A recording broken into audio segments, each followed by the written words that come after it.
Hello there, and welcome to the Sleepy Science Secrets. Right now, wherever you are, I invite you to take a slow, deep breath. Let your shoulders drop just a little. Feel the weight of the day beginning to settle, like dust finding its place after a gentle breeze. Tonight, we're going to explore something you've seen thousands of times, but maybe never really wondered about. Why the night sky is black, not dark blue, not deep purple, but that soft, endless black that wraps around the stars like velvet. This is a question that feels simple, like asking why water is wet or why clouds are soft-looking. But the answer takes us on a journey through light and distance, through time itself, and through the very edges of everything we can see. So, settle in, get comfortable. Let the world outside fade just a little, and let's begin.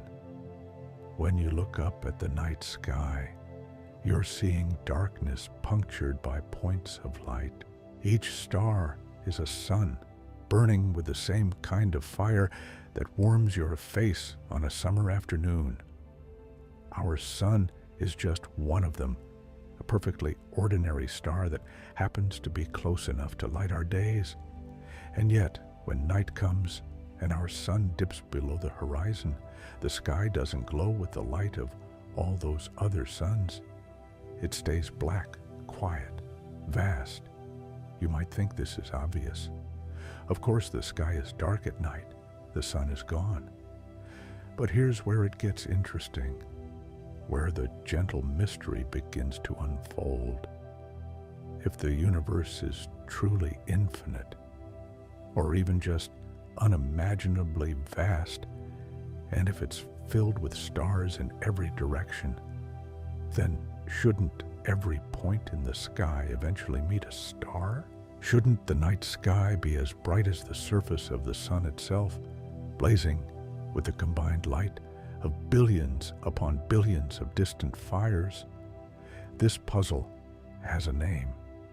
It's called Olbers's paradox, named after a German astronomer who thought deeply about it in the 1800s. But the question is much older than that. It troubled minds long before telescopes, back when people looked up and wondered why the darkness between the stars existed at all.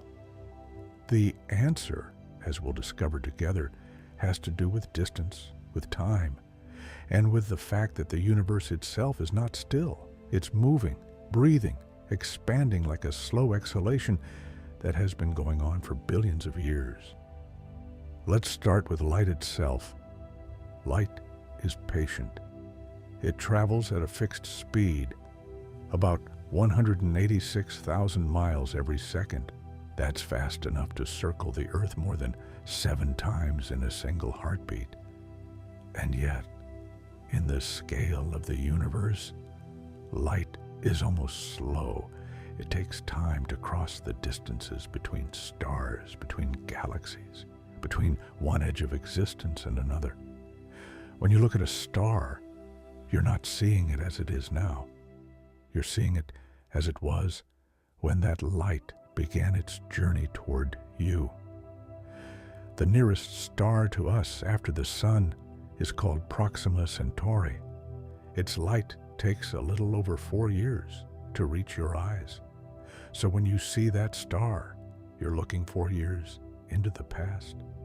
Other stars are hundreds of years away, thousands, millions. Some of the light reaching your eyes tonight left its star before the first humans learned to make fire, before the continents had their current shapes, before the dinosaurs walked the earth. And here's the first gentle piece of our puzzle. The universe has an age. It's about 13.8 billion years old. That means light has only had 13.8 billion years to travel toward us. No matter how many stars exist out there in the dark, we can only see the ones whose light has had time to reach us. Beyond a certain distance, the light simply hasn't arrived yet. It's still traveling through the black, still making its patient way across the void. This creates a kind of horizon, not made of land or water, but of time itself. Beyond this horizon, there are stars and galaxies and perhaps wonders we can't even imagine. But their light hasn't reached us. It's out there in the darkness, journeying toward some future moment when it will finally arrive. And so, those parts of the sky remain black, waiting, like a letter that hasn't been delivered yet. But there's more to the story. Distance doesn't just delay light, it also weakens it. Imagine a campfire on a cold night. Stand close, and you feel its warmth on your face. See its bright glow lighting up the trees. Step back 10 paces, and the warmth fades. The light seems dimmer. Step back 100 paces, and it's just a small point in the darkness. The fire hasn't changed. It's burning just as brightly, but the light has spread out over a larger area, thinned like honey dissolved in water. Stars work the same way. A star's light spreads in all directions, like ripples on a pond. The farther you are from the star, the more that light has spread out, and the dimmer it appears. This is why the stars look like tiny points. Even though many of them are larger than our sun, they're so far away that their light has thinned to almost nothing by the time it reaches your eyes. Now, imagine billions of stars, each one sending light into the universe. Some are close, well, close in cosmic terms, and their light reaches us bright and clear. Others are farther, their light a whisper. And others still are so far away that even though they shine with immense power, their light reaches us as the faintest glimmer, almost too soft to see. If you could add up all that light, from every star in every direction, it still wouldn't be enough to make the sky blaze. The darkness has room for it all. The black absorbs the light, holds it, lets it exist without overwhelming the silence. This is one of the kindnesses of the universe. It gives us darkness to rest in, even as it fills itself with fire. Let's pause here for a moment. Take another breath. Feel how quiet it is, even as we talk about stars and light and distances too large to really imagine. If you're enjoying this gentle journey, I'd love for you to leave a comment below. Maybe about a time you looked up at the night sky and felt something shift inside you. And if you haven't already, a like helps others find this moment of peace too. Now, let's think about something else. The universe is not standing still. Every galaxy, every star, every particle of light is part of a slow, vast movement. The universe is expanding, not expanding into something, but expanding within itself, like a piece of dough rising in the warmth of an oven. Every point in space is moving away from every other point, gently, steadily, and has been for billions of years. This expansion has a strange and beautiful effect on light. As space stretches, the light traveling through it stretches too. Light is a wave, and when a wave is stretched, it shifts toward the red end of the spectrum. This is called redshift. The farther away a galaxy is, the faster it's moving away from us, and the more its light is redshifted. At the very edges of what we can see, galaxies are moving away so quickly that their light shifts out of the visible range entirely. It becomes infrared, invisible to the human eye. This light is still there, still traveling, but it's changed. It's like a sound fading into a frequency too low to hear, or a color sliding into darkness. And so, Even if there are stars out there shining brightly in those distant galaxies, their light never reaches us in a form we can see. It contributes to the blackness, the silence, the gentle void. This expansion also means that the universe was once much smaller, much denser, much hotter. In the beginning, there was no darkness at all, just pure blazing light, hotter than the core of any star. But as the universe expanded, that light cooled, stretched, faded. Now, it's still there, all around us, but it's no longer visible. It's become a faint microwave glow, a whisper of the universe's first moment, hidden in the blackness of the sky. So, the night sky is black because the universe has an edge in time, because light takes time to travel, because space itself is expanding and pulling the light away from us. The darkness isn't empty. It's full of light we can't see yet, light that has faded, light that is still on its way. The black is a kind of patience, a kind of waiting. Here's another way to think about it. The night sky is black because the universe is young. If we waited long enough, trillions upon trillions of years, more light would arrive. More stars would flicker into view as their light finally reached us. But even then, the expansion of space would continue, and new darkness would open up beyond the edges of what we could see. The black would remain like a canvas that can never be fully painted. This is the gentle paradox of the night. The sky is dark because the universe is so full of light that it hasn't all had time to arrive. The darkness is a gift, a reminder that there are things still unknown.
sky, just a faint smudge to the naked eye. You're seeing it as it was long before humans existed, long before our species learned to speak or paint or wonder about the stars. And beyond Andromeda, there are galaxies millions of light years away, billions of light years away. Their light is so old that it left those distant stars before the Earth had formed, before the sun had gathered itself from a cloud of gas and dust. This light has been traveling for longer than our planet has existed, crossing the empty black, patient and steady, until it finally reaches your eyes on a quiet night. This distance matters. It means that even though the universe is full of galaxies, full of stars, the light from most of them is so faint by the time it reaches us that it contributes almost nothing to the brightness of the sky. The darkness is simply too large to fill. Let's take a moment here. Breathe slowly, in and out. Feel the quietness of this idea, that the universe is so vast that light itself gets lost in it, thinned to whispers, absorbed by the gentle, patient black. If this is bringing you a sense of calm, I'd love for you to check out our playlist, where you'll find more stories like this one. Soft journeys through science and wonder, perfect for winding down at the end of the day. Now, there's something else to consider. Not all the light in the universe reaches us in a straight line. Some of it gets bent, curved, redirected by the gravity of massive objects. This is one of the strange and beautiful truths that Einstein showed us. Gravity isn't just a force that pulls things together. It also bends space itself. And when space bends, light bends with it. Imagine a star whose light passes near a massive galaxy on its way to us. The gravity of that galaxy warps the space around it, like a heavy ball placed on a stretched sheet. The light from the star follows the curves of that warped space, bending around the galaxy. Sometimes this bending creates multiple images of the same star, as if the galaxy were a lens, magnifying and multiplying the light. Other times, the light is bent so far that it never reaches us at all, lost in the folds of space. This bending means that the light we see isn't always coming from the direction it appears to be coming from. The universe is full of these gentle illusions, light curved and redirected by the weight of mass, arriving at our eyes from unexpected angles. It's a kind of cosmic mirage, a reminder that even light, steady, patient, dependable light can be influenced by the shapes and movements of the universe. And then there's dust. The space between stars isn't completely empty. It's filled with tiny particles, grains of dust, molecules of gas, atoms drifting alone in the void. These particles are so small and so spread out that you could travel through space for days without encountering a single one. But over vast distances they add up. They scatter light, absorb it, dim it. When light from a distant star passes through clouds of dust, some of it gets blocked.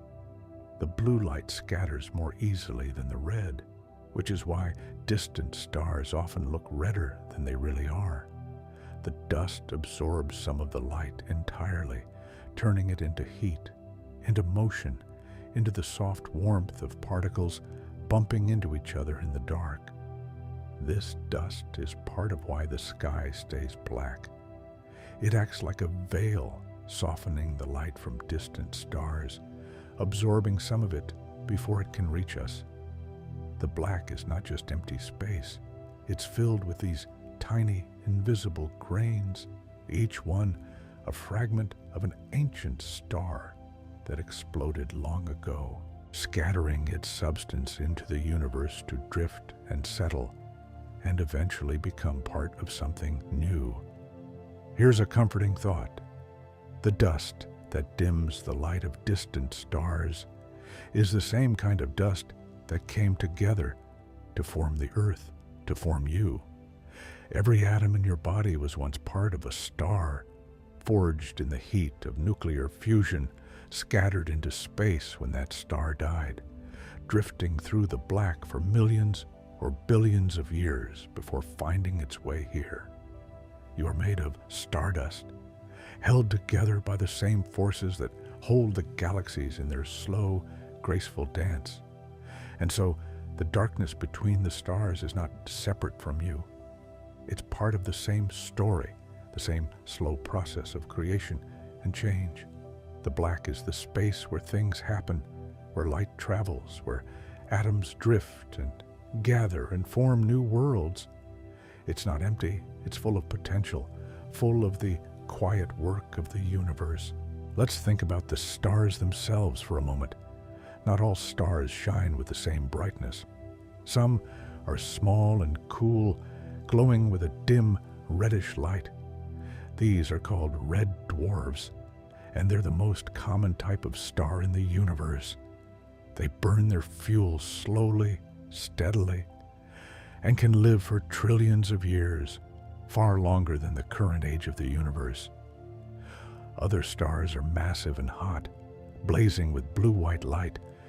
These stars burn through their fuel quickly, living only a few million years before exhausting themselves and dying in spectacular explosions called supernovae. When these stars die, they scatter their substance into space, creating the dust and gas that will eventually form new stars, new planets, new opportunities for light to exist. And in between, there are stars like our sun, medium-sized, yellow, stable.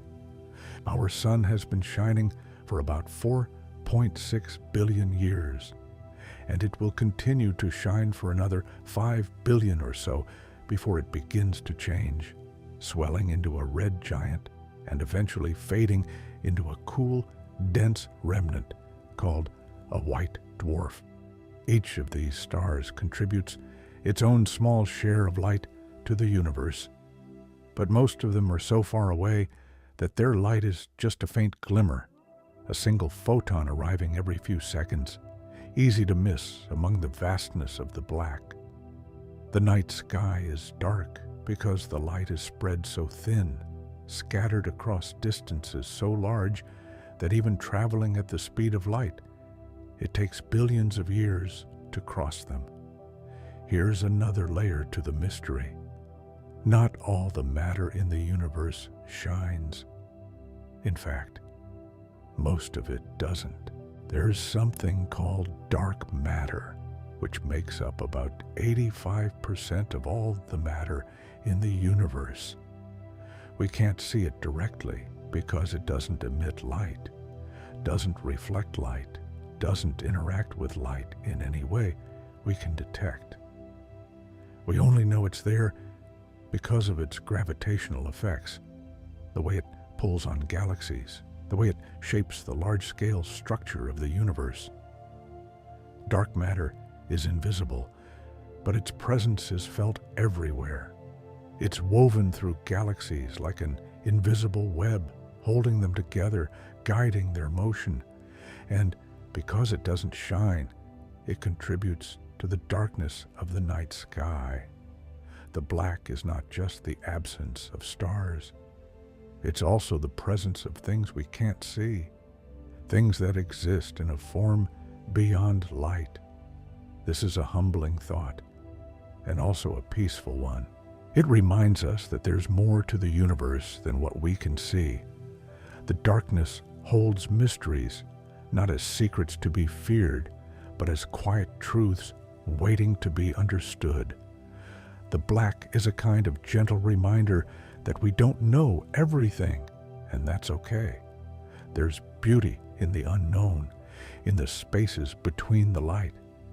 If you're still here, still listening, still breathing slowly, and letting these ideas wash over you like gentle waves, thank you. This journey is meant to be soft, easy, a way to let your mind wander without strain. If it's helping, a light really does make a difference. It helps others find this calm space too. Now, let's drift towards something called the cosmic microwave background. It's a mouthful of a name, but the idea is gentle and profound. Imagine the universe in its earliest moments. Just after it began, it was unimaginably hot and dense, filled with energy so intense that atoms couldn't even form.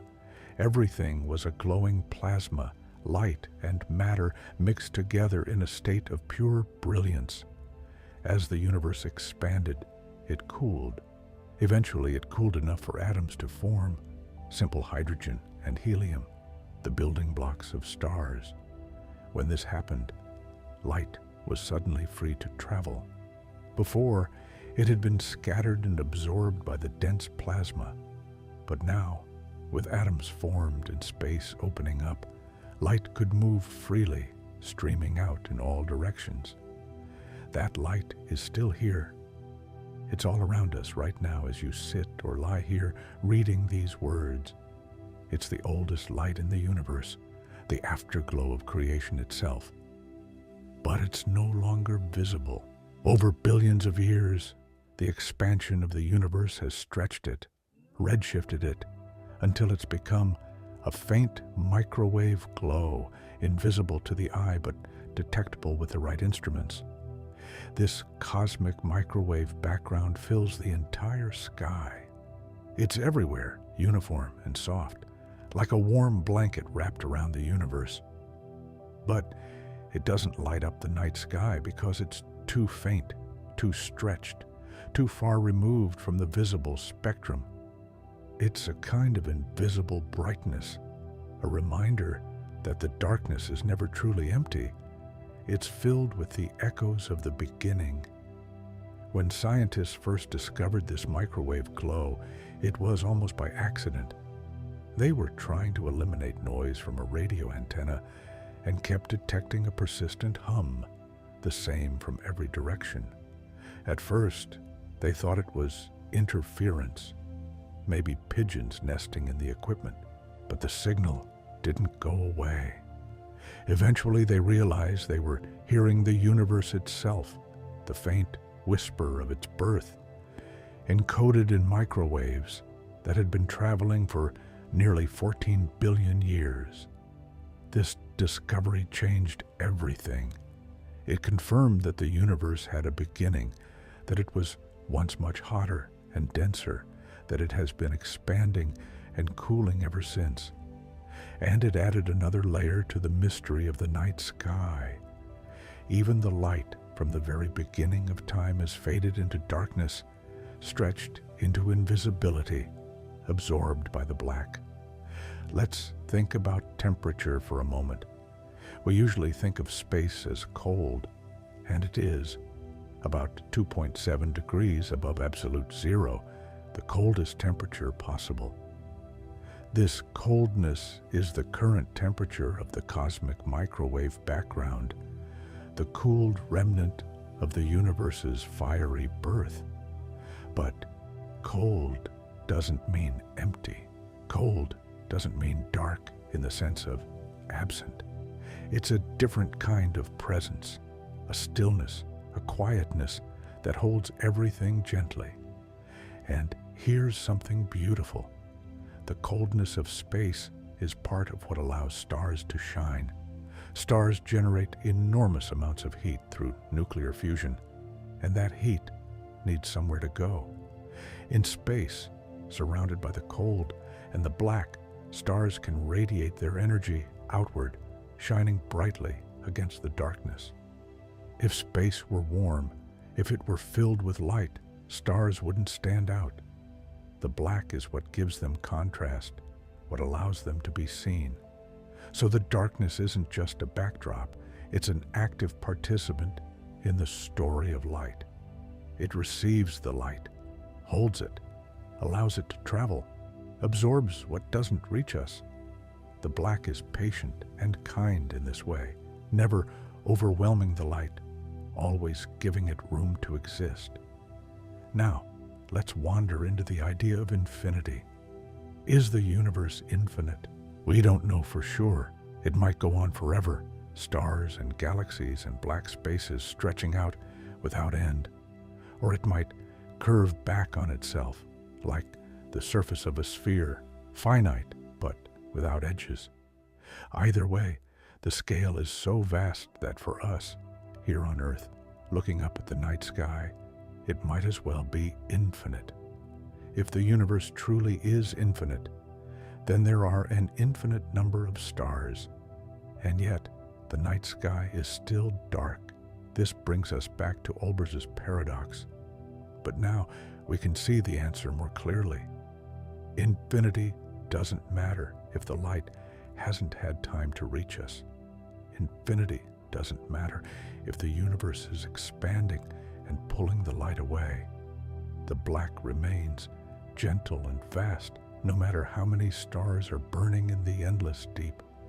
There's a kind of peace in this.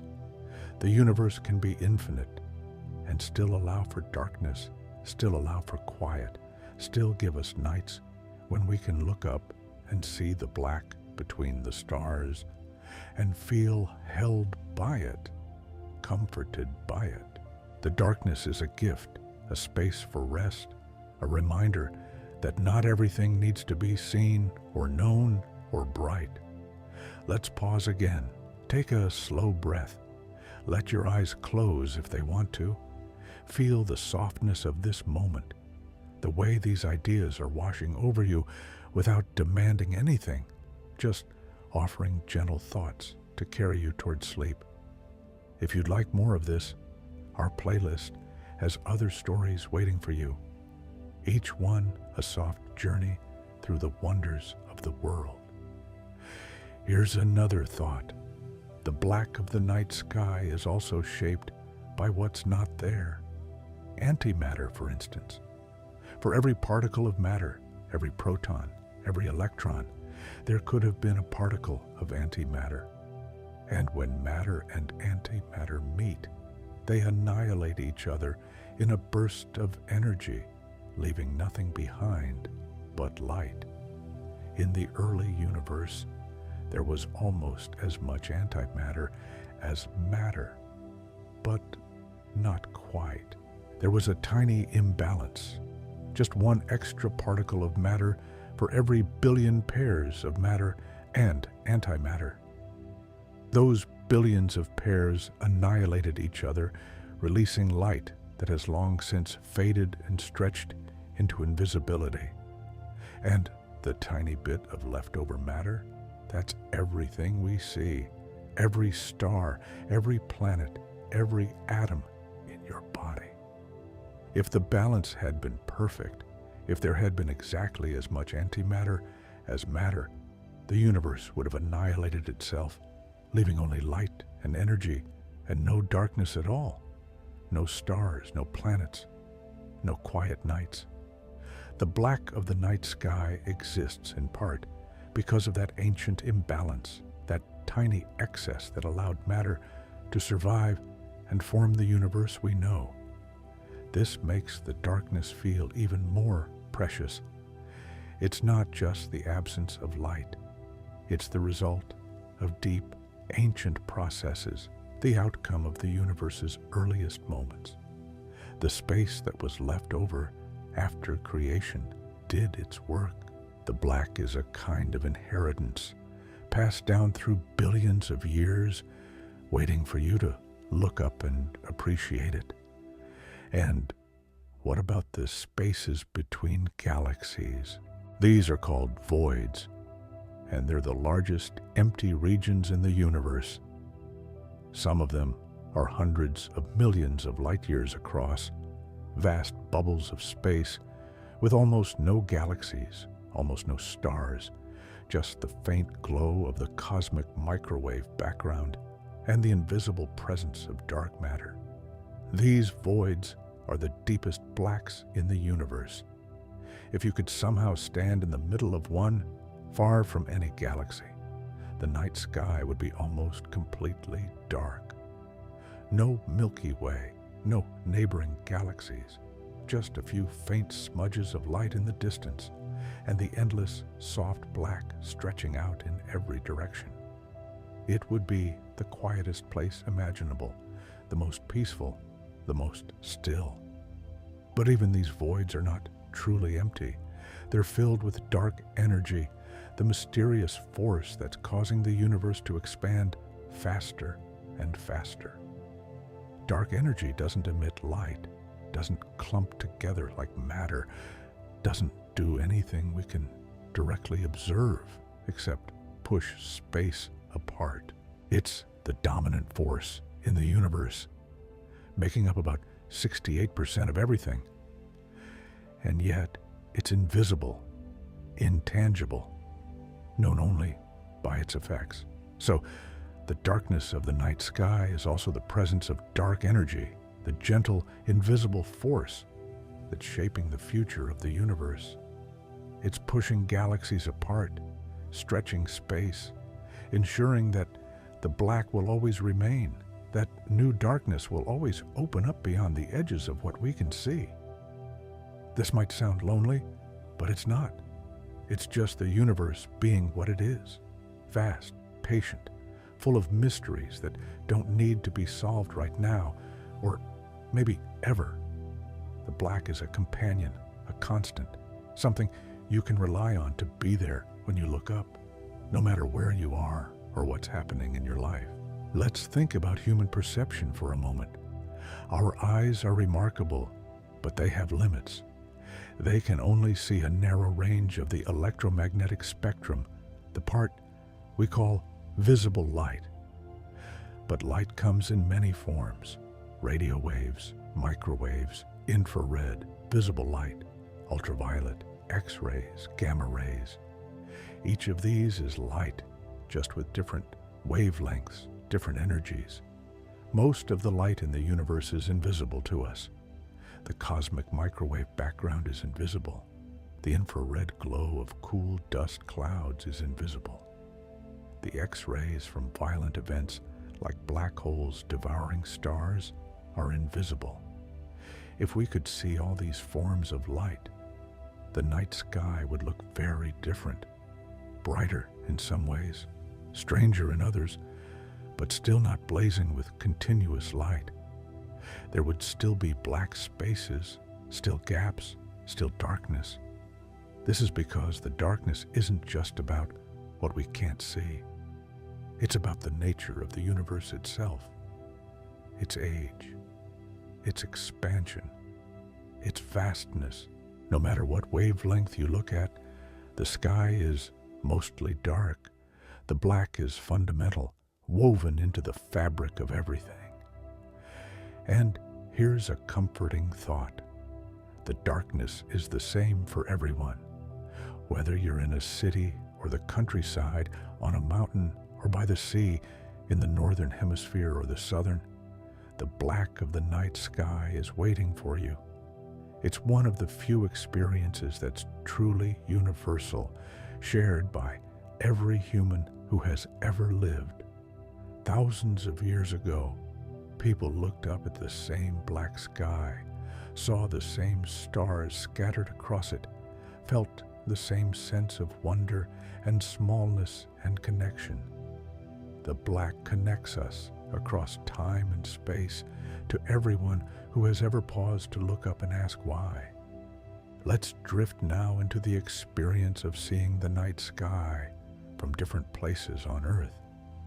If you live in a city, the darkness is harder to find. The lights from streets, buildings, and cars brighten the sky, creating a glow that drowns out all but the brightest stars. This is called light pollution, and it's one of the ways modern life has changed our relationship with the night. But even in the city, the black is still there, above the glow, waiting. If you could rise above the city lights, up into the atmosphere and beyond, the sky would darken again. The black would return, soft and complete, wrapping around the earth like it always has.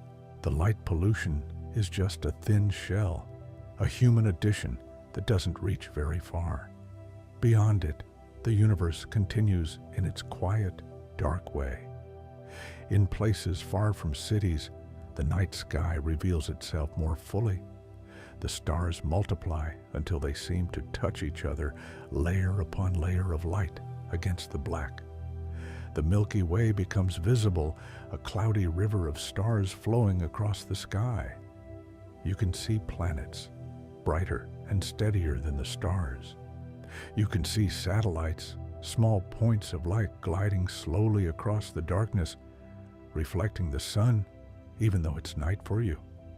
And still, even in these dark places, the sky is mostly black. The stars are points, islands, small fires in the vast ocean of night. The black holds them all, gives them space to shine, makes their light feel precious and rare. There's something deeply calming about this. In a world that often feels too bright, too loud, too full of information and demands, the black of the night sky is a reminder that darkness is natural, that it's okay to rest, to close your eyes, to let things be quiet for a while. If you've ever gone camping and looked up at the stars, you know this feeling.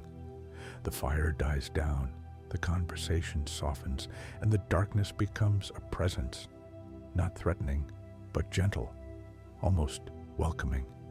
You can lie back and let the sky fill your vision, and for a while, everything else fades away. There's just you and the stars and the black, and it's enough. This experience is ancient. For most of human history, people lived under dark skies. They saw the stars every clear night, knew their patterns, told stories about them. The stars were maps, calendars, companions, and the black between them was the canvas on which those stories were painted.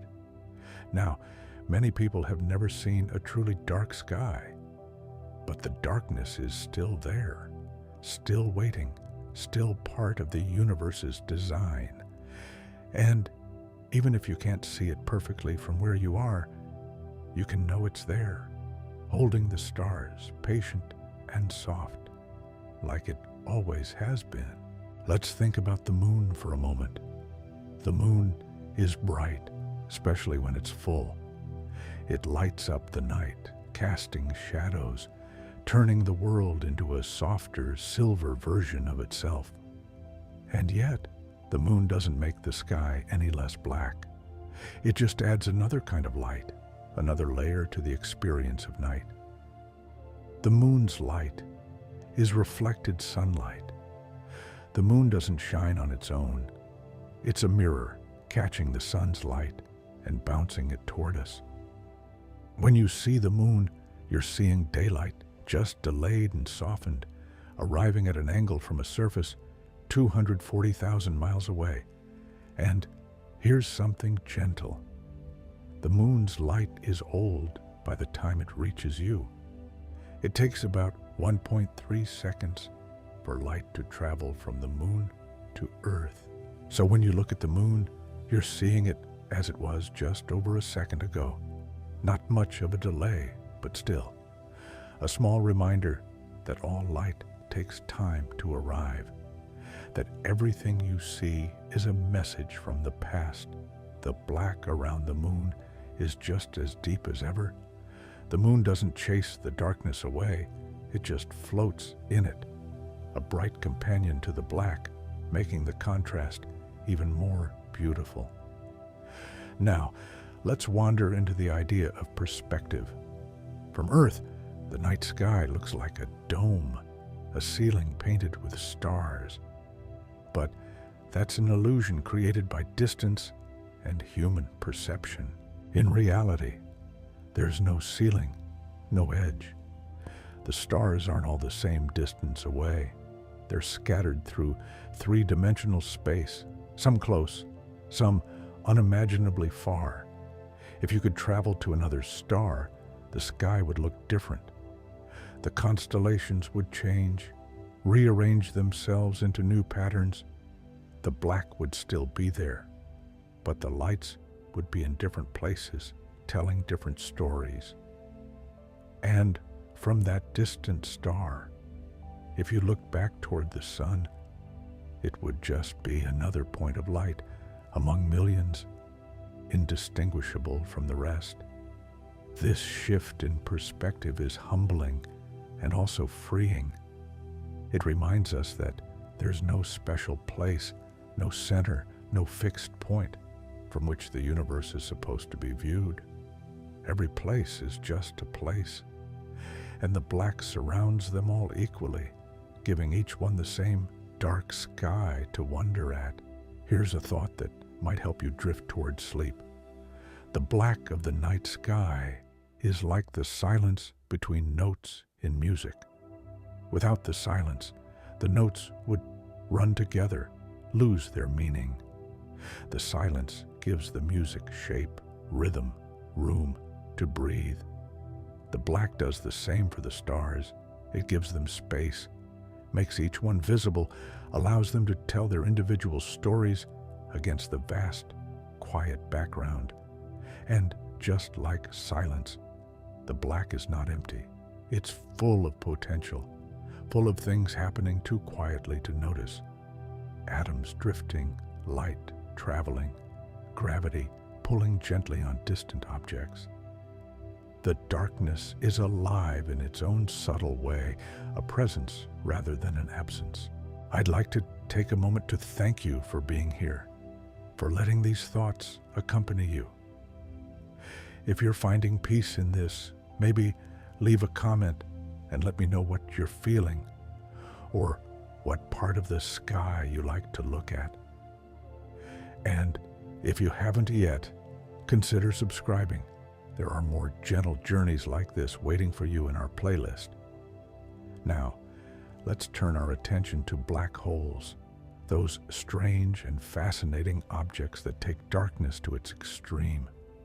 A black hole is a place where gravity is so strong that nothing can escape it, not even light. Once light crosses the boundary of a black hole, called the event horizon, it's pulled inward, never to return. And because no light escapes, black holes are perfectly, absolutely black. If you could see a black hole against the night sky, it would be a circle of pure darkness, even darker than the black around it. It would be a void, a hole in the fabric of space itself, outlined only by the light of stars and gas swirling around it, falling toward the point of no return. Black holes form when massive stars die. When a star much larger than the sun exhausts its fuel, it can no longer hold itself up against its own gravity. It collapses inward, and if it's massive enough, that collapse doesn't stop. The star's core compresses down to a point of infinite density, creating a black hole. This might sound violent, and in some ways it is, but the black hole itself, once formed, is quiet. It doesn't radiate, doesn't shine, doesn't make noise. It just sits there, warping space around it, pulling on anything that comes too close, and adding to the darkness of the universe. Most of the black holes in the universe are small, just a few times the mass of the sun, but there are also supermassive black holes, millions or billions of times the sun's mass, sitting at the centers of galaxies. Our own galaxy has one, a black hole called Sagittarius, a star with a mass of about 4 million suns, located at the very heart of the Milky Way. And yet, even this enormous object doesn't light up the sky. It's surrounded by stars, by gas and dust glowing as they fall toward it, but the black hole itself remains dark, a quiet center to the galaxy's slow rotation. Black holes are a reminder that the universe contains things beyond light, beyond visibility. They're part of the darkness, not because they block light, but because they consume it, because they exist in a state so extreme that light itself is not enough to describe them, and that's okay. The universe doesn't need to be fully visible to be beautiful. Let's think about the speed of light again. It's fast, 186,000 miles per second, but it's also a limit. Nothing with mass can travel faster than light. No matter how much energy you put into accelerating an object, you can never push it past that speed. Light itself is the fastest thing there is. This limit is part of why the night sky is black. The universe is so large that even traveling at the speed of light, it takes billions of years to cross it. Information can't travel faster than light, which means the universe has a kind of horizon, a boundary beyond which we can't see, not because there's nothing there, but because the light hasn't had time to reach us yet. This horizon expands as time passes. Every year, light from more distant galaxies reaches us for the first time, and the edge of the observable universe moves a little farther out. But the universe itself is expanding faster than light can cross it. So there are parts of the universe we will never see, no matter how long we wait. Their light will never reach us. They exist beyond our horizon, forever hidden, contributing to the black. This is a strange and beautiful thought. The universe is larger than the part we can see. There are galaxies, stars, maybe even other worlds, existing out there in the dark, shining brightly in their own local space, but invisible to us. They're part of the same universe, part of the same story, but separated from us by distance and time in a way that can never be bridged. The black holds all of this, the seen and the unseen, the known and the unknowable. It's a kind of humility, a reminder that we're part of something much larger than ourselves, something we can only glimpse in pieces. Now, let's think about photons, the particles of light. A photon is a strange thing. It has no mass, no charge, no size in the traditional sense. It's a packet of energy, a wave and a particle at the same time, traveling through space at the speed of light. From the photon's perspective, if a photon could have a perspective, time doesn't pass. It's created, it travels, and it's absorbed all in the same instant. The journey that takes billions of years from our point of view takes no time at all for the photon.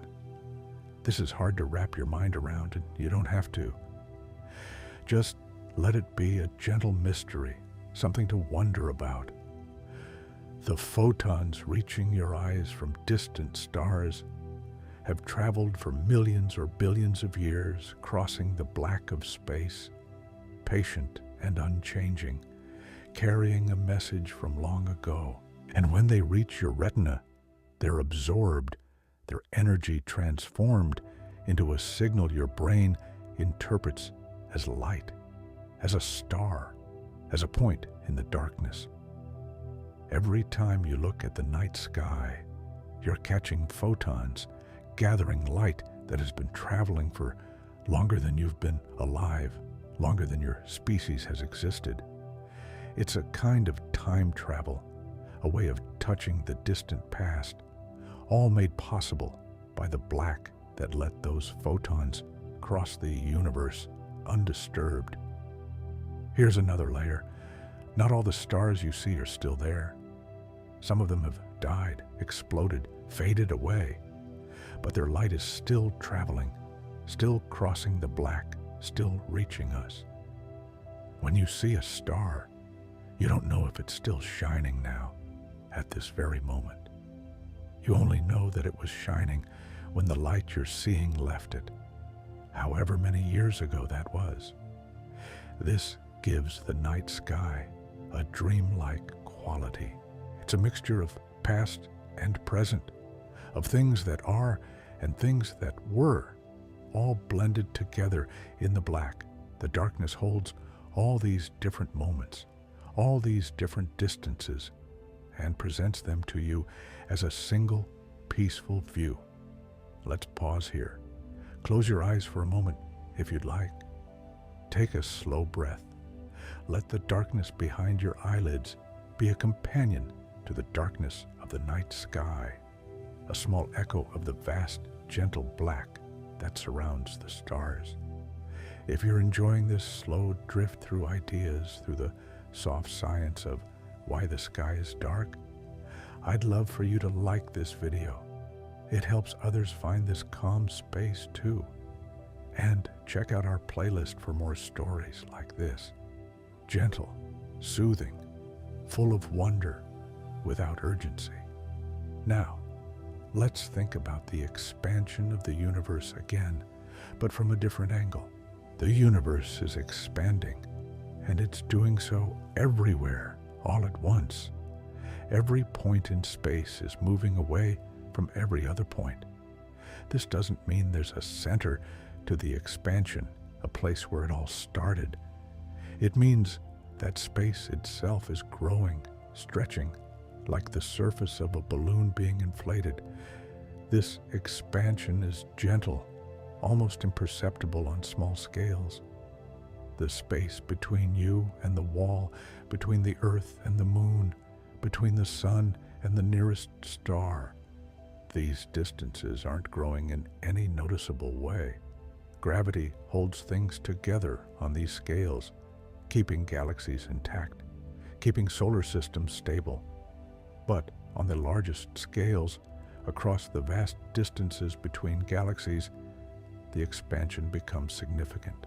Galaxies are moving away from each other, not because they're traveling through space, but because the space between them is increasing.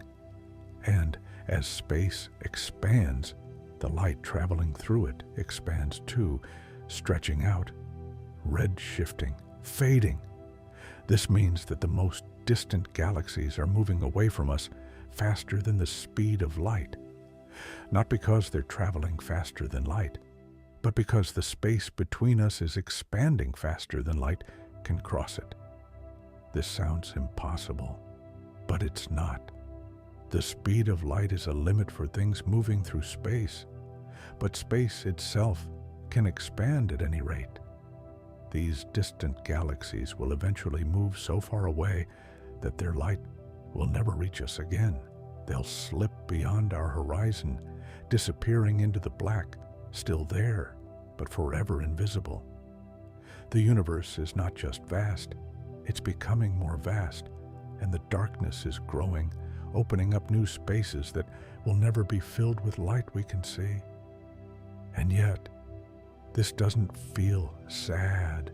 It feels like the natural way of things, the universe unfolding according to its own quiet logic. The black is patient, accepting, making room for everything without complaint. We'll rest here for now and continue soon.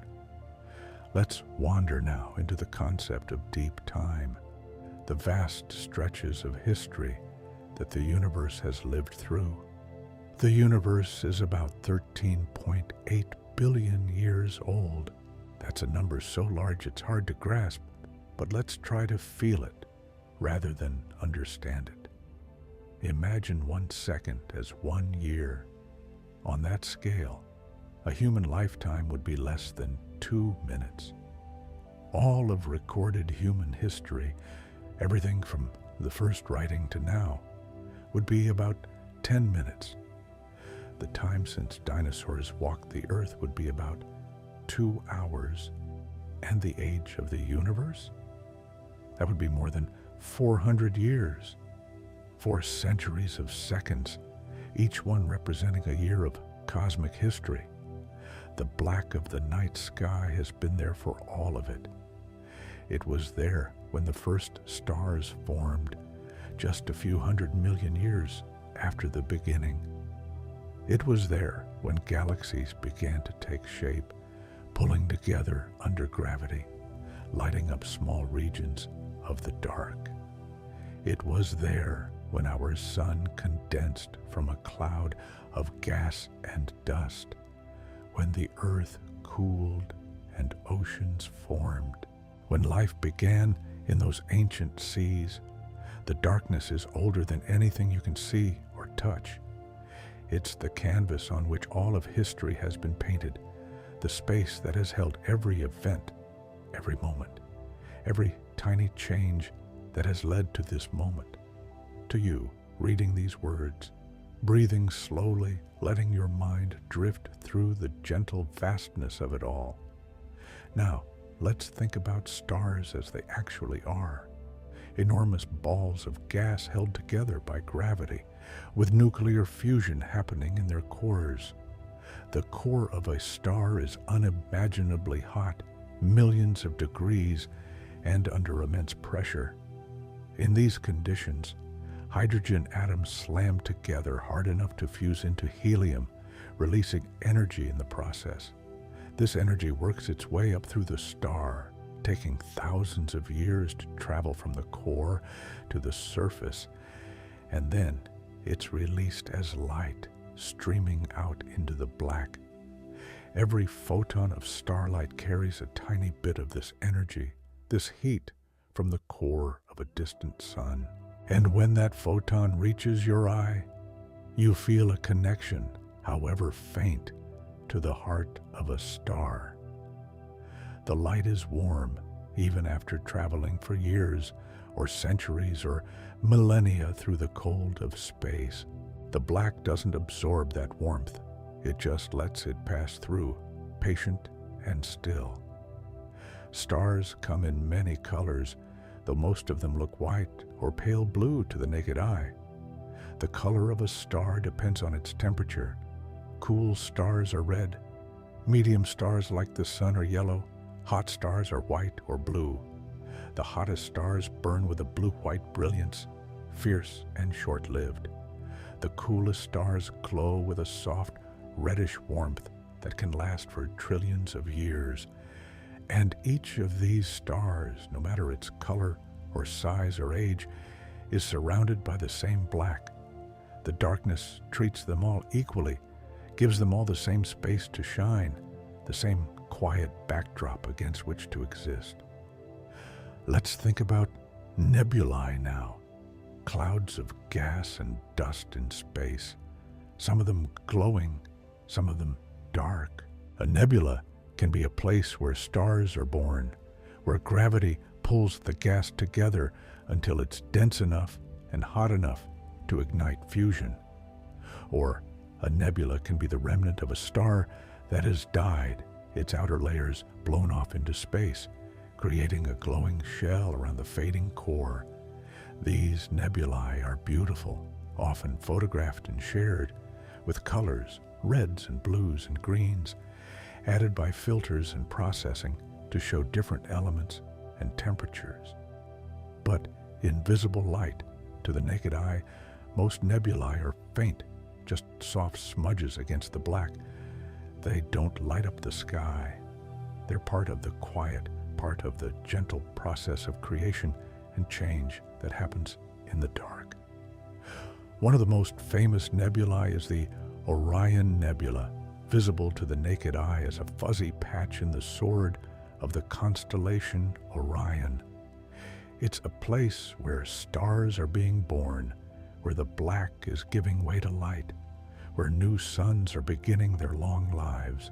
And yet, even this bright, active region is mostly dark. The gas and dust are spread so thin that if you could stand inside the nebula, you wouldn't notice anything unusual.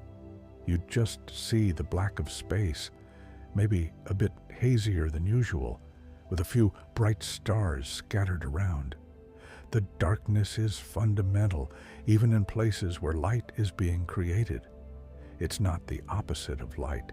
It's the medium through which light exists, the space that allows stars to be stars, nebulae to be nebulae, galaxies to be galaxies. Here's a thought that might bring comfort. The black of the night sky is the same black that exists between the atoms in your body. Space is mostly empty, even inside solid matter. The atoms that make up your skin, your bones, your heart, they're tiny, and the distances between them on an atomic scale are vast. If you could zoom in far enough, you'd see that you're mostly empty space, held together by forces that act across the black, across the gaps, keeping you whole. And so the darkness is not just out there in the sky. It's in here too, part of you, woven through everything. The black is intimate, familiar, not something to fear or avoid, but something to accept as part of the nature of existence. Let's drift into the idea of cosmic rays now. These aren't rays in the sense of light. They're particles, mostly protons, traveling through space at nearly the speed of light. They come from exploding stars, from the violent environments around black holes, from the sun, from sources we're still trying to understand. And they're constantly raining down on Earth, passing through the atmosphere, through your body, through everything. You can't see them, can't feel them, but they're there, part of the invisible traffic of the universe, moving through the black, occasionally colliding with something and creating a tiny spark of light or a cascade of secondary particles. The darkness is full of this kind of activity, subtle, quiet, easy to miss, but always happening. Cosmic rays are a reminder that the black is not passive. It's not just a void waiting to be filled. It's a place where things happen, where particles travel, where energy moves from one form to another. The darkness is alive with processes we're only beginning to understand, and that's part of its beauty. Now, let's think about the feeling of looking up at the night sky. There's something almost instinctive about it, something that connects you to every human who has ever lived. For most of history, the night sky was a constant presence, a source of wonder and mystery and practical information. People used it to navigate, to mark the seasons, to tell time. They told stories about it, saw gods and heroes and animals in the patterns of stars. And in all those stories, in all those moments of looking up, the black was there. It was the background, the canvas, the quiet space that made the stories possible.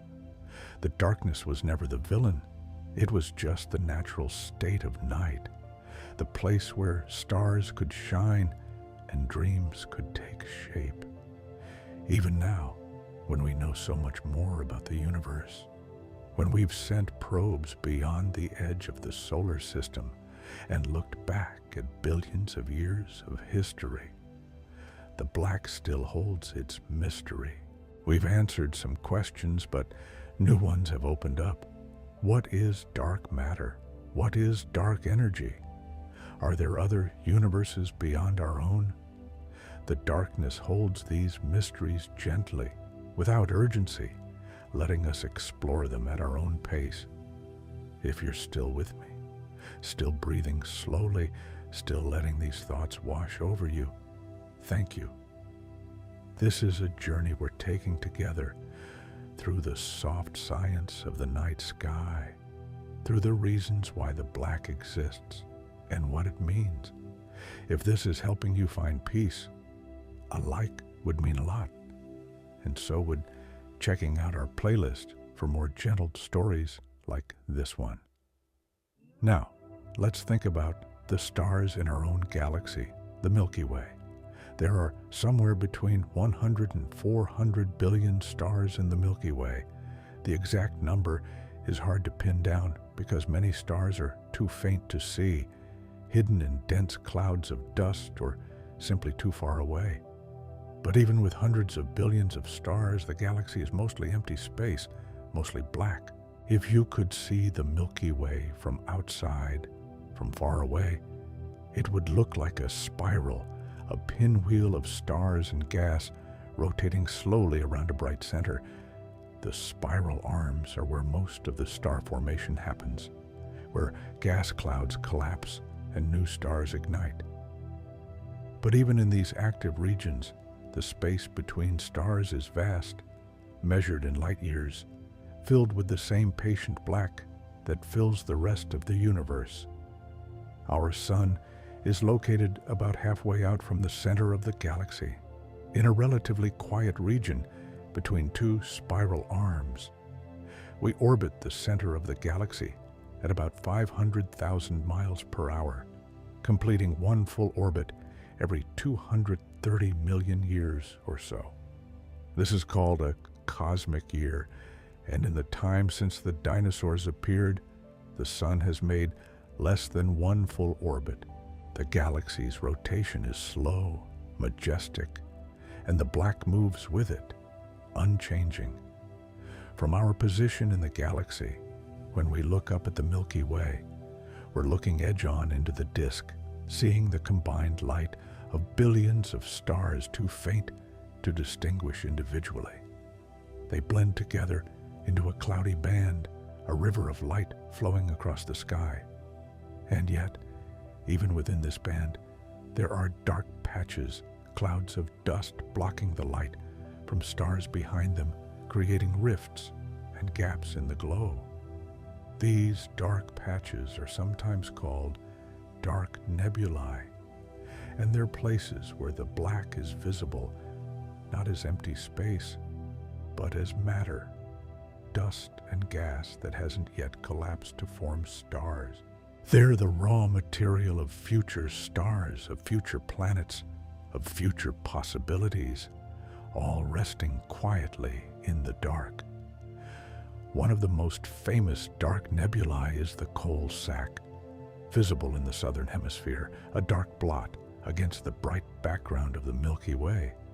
To ancient peoples, it looked like a hole in the sky, a void where stars should be but aren't.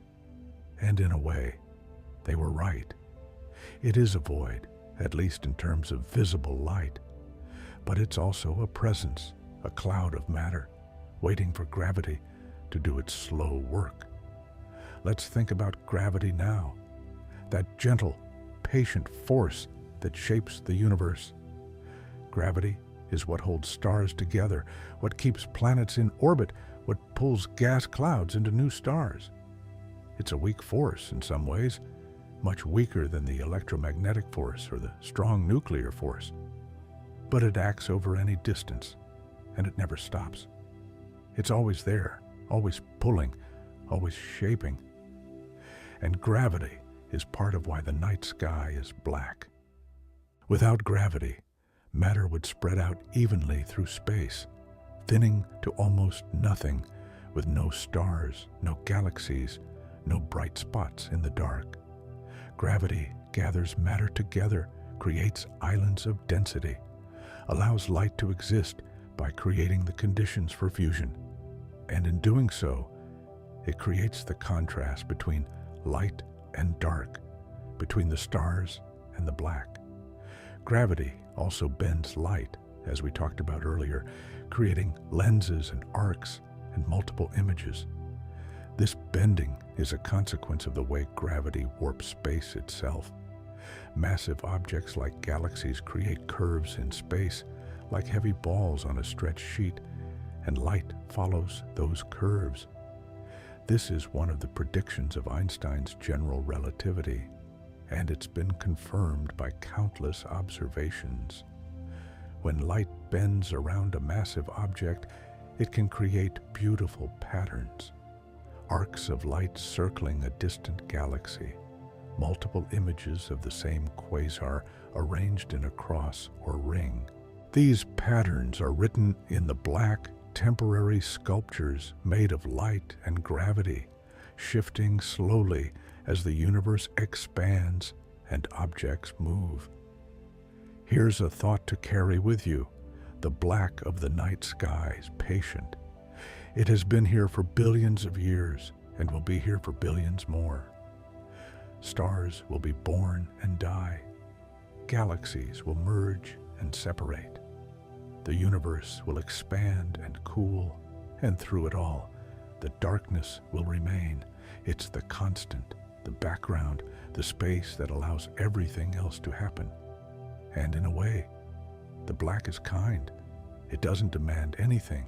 It doesn't need to be understood or explained. It just is, and it lets you rest in its presence, lets you look up and wonder without pressure, without urgency. The darkness is a gift of stillness, of quiet, of permission to simply be. Now, let's think about the colors of the night sky. We usually think of it as black, and it is, mostly. But if you look carefully, you might notice subtle variations. Near the horizon, the sky can have a faint glow, sometimes orange or reddish from distant city lights, sometimes a deep blue from the last traces of daylight. Higher up, the black deepens, becomes more absolute. And if you're far from any light pollution, in a truly dark place, you might notice a very faint, diffuse glow scattered across the sky. This is called air glow, and it's caused by chemical reactions in the upper atmosphere, atoms and molecules releasing tiny amounts of light as they're energized by the sun's radiation during the day and release that energy at night. It's faint, almost imperceptible, but it's there. A subtle reminder that even the darkest sky is not completely empty of light. There's also zodiacal light, a faint triangular glow that extends up from the horizon along the ecliptic, the path the sun, moon, and planets follow across the sky.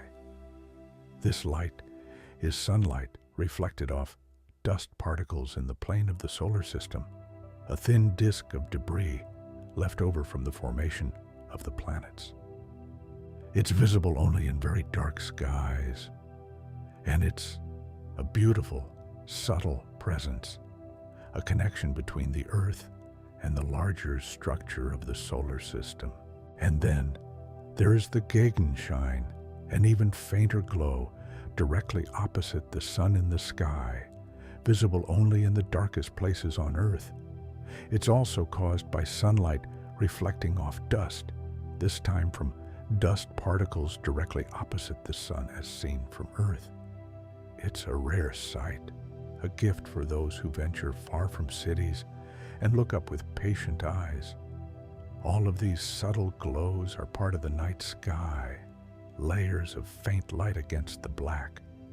They don't challenge the darkness, they just add nuance, depth, a sense that the black is not uniform, but textured, alive with subtle variations. Let's pause again. Breathe slowly. Let your body relax. Let the weight of the day settle into the ground or the bed beneath you. If you're finding peace in this, if these words are helping you drift toward rest, I'd love for you to subscribe to the channel. There are more stories like this waiting for you, more gentle journeys through the wonders of the world. Now, let's think about the future of the night sky. The universe is still young in cosmic terms. Stars are still forming, galaxies are still evolving, the black is still filled with the raw materials of creation. But eventually, things will change. Stars will exhaust their fuel, and fewer new stars will form. The universe will grow darker, quieter, colder. In trillions of years, the last stars will fade. The galaxies will be filled with the remnants of dead stars, white dwarfs, neutron stars, black holes, all cold and dark. And the expansion of the universe will have stretched space so much that even these remnants will be isolated, separated by distances so vast that they can never interact again. The night sky of that distant future will be perfectly black. No stars, no galaxies, just the faint, fading glow of the cosmic microwave background, stretched to longer and longer wavelengths until it too becomes undetectable. The universe will be dark, silent, still. But that's so far in the future that it's almost like a different universe, a different story. For now, the black is full of light, full of potential, full of things to wonder at. And that's enough. Now, let's think about what it means to look up at the night sky and see not just stars, but time itself. Every point of light you see is a messenger from the past, carrying information about the state of the universe at the moment that light was emitted. The nearest stars show you the recent past just a few years ago. More distant stars show you decades or centuries ago. And the farthest galaxies show you the universe as it was billions of years ago, when it was younger, smaller, denser. This means that when you look at the night sky, you're not seeing a single moment in time. You're seeing a layered history, a composite of different eras, all blended together by the patient work of light traveling through the black. The darkness is the medium that makes this possible, the space that allows light to carry its message across the eons. In a way, the night sky is a kind of time machine, not in the sense that you can travel through time, but in the sense that you can see into the past, witness events that happened long before you were born, long before your species existed. The black holds all of these moments, presents them to you in a single view, and asks nothing in return except your attention, your wonder. Let's think about constellations now. These are patterns of stars that humans have identified and named, connecting bright points of light with imaginary lines to create shapes, animals, people, objects. The constellations are cultural, not physical. The stars in a constellation are not actually close to each other in space.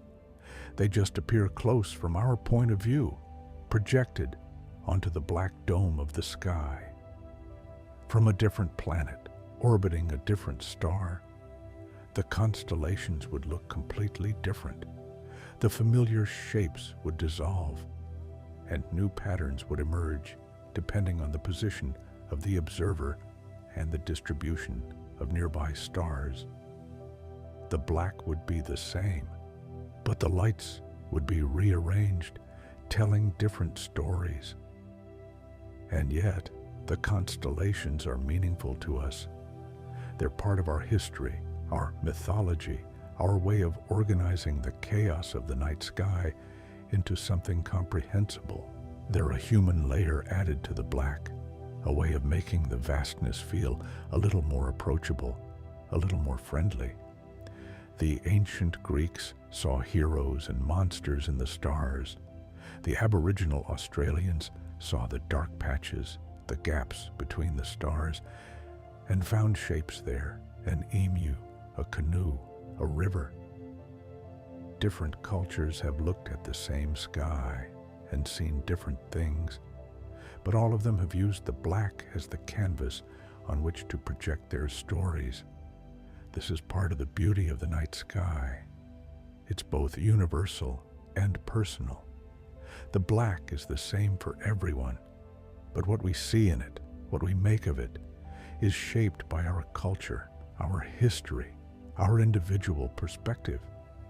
The darkness is patient enough to hold all of these interpretations, all of these stories, without favoring one over another. Now let's think about the phases of Venus, which you can see if you look carefully in the early morning or early evening, depending on where Venus is in its orbit. Venus is the third brightest object in the sky, after the sun and the moon. It's often called the morning star or the evening star, even though it's a planet, not a star. Through a telescope, Venus shows phases like the moon, crescent, half, gibbous, full, because it orbits the sun inside Earth's orbit, and we see different amounts of its sunlit side depending on its position. These phases were one of the observations that helped confirm the heliocentric model of the solar system, the idea that the planets orbit the sun rather than the Earth. Venus shines brightly against the black, but it doesn't light up the sky. It's just one more point of light, one more piece of the puzzle, adding its small contribution to the view without overwhelming the darkness. Let's think about meteors now, shooting stars as they're sometimes called, though they're not stars at all. A meteor is a small piece of debris, often no larger than a grain of sand, that enters Earth's atmosphere at high speed and burns up from friction with the air. As it burns, it creates a brief streak of light across the sky, a momentary brightness against the black. Most meteors are fragments from comets, small particles left behind as the comet orbits the sun. When Earth passes through the trail of debris, we get a meteor shower, dozens or even hundreds of meteors per hour, all appearing to radiate from a single point in the sky.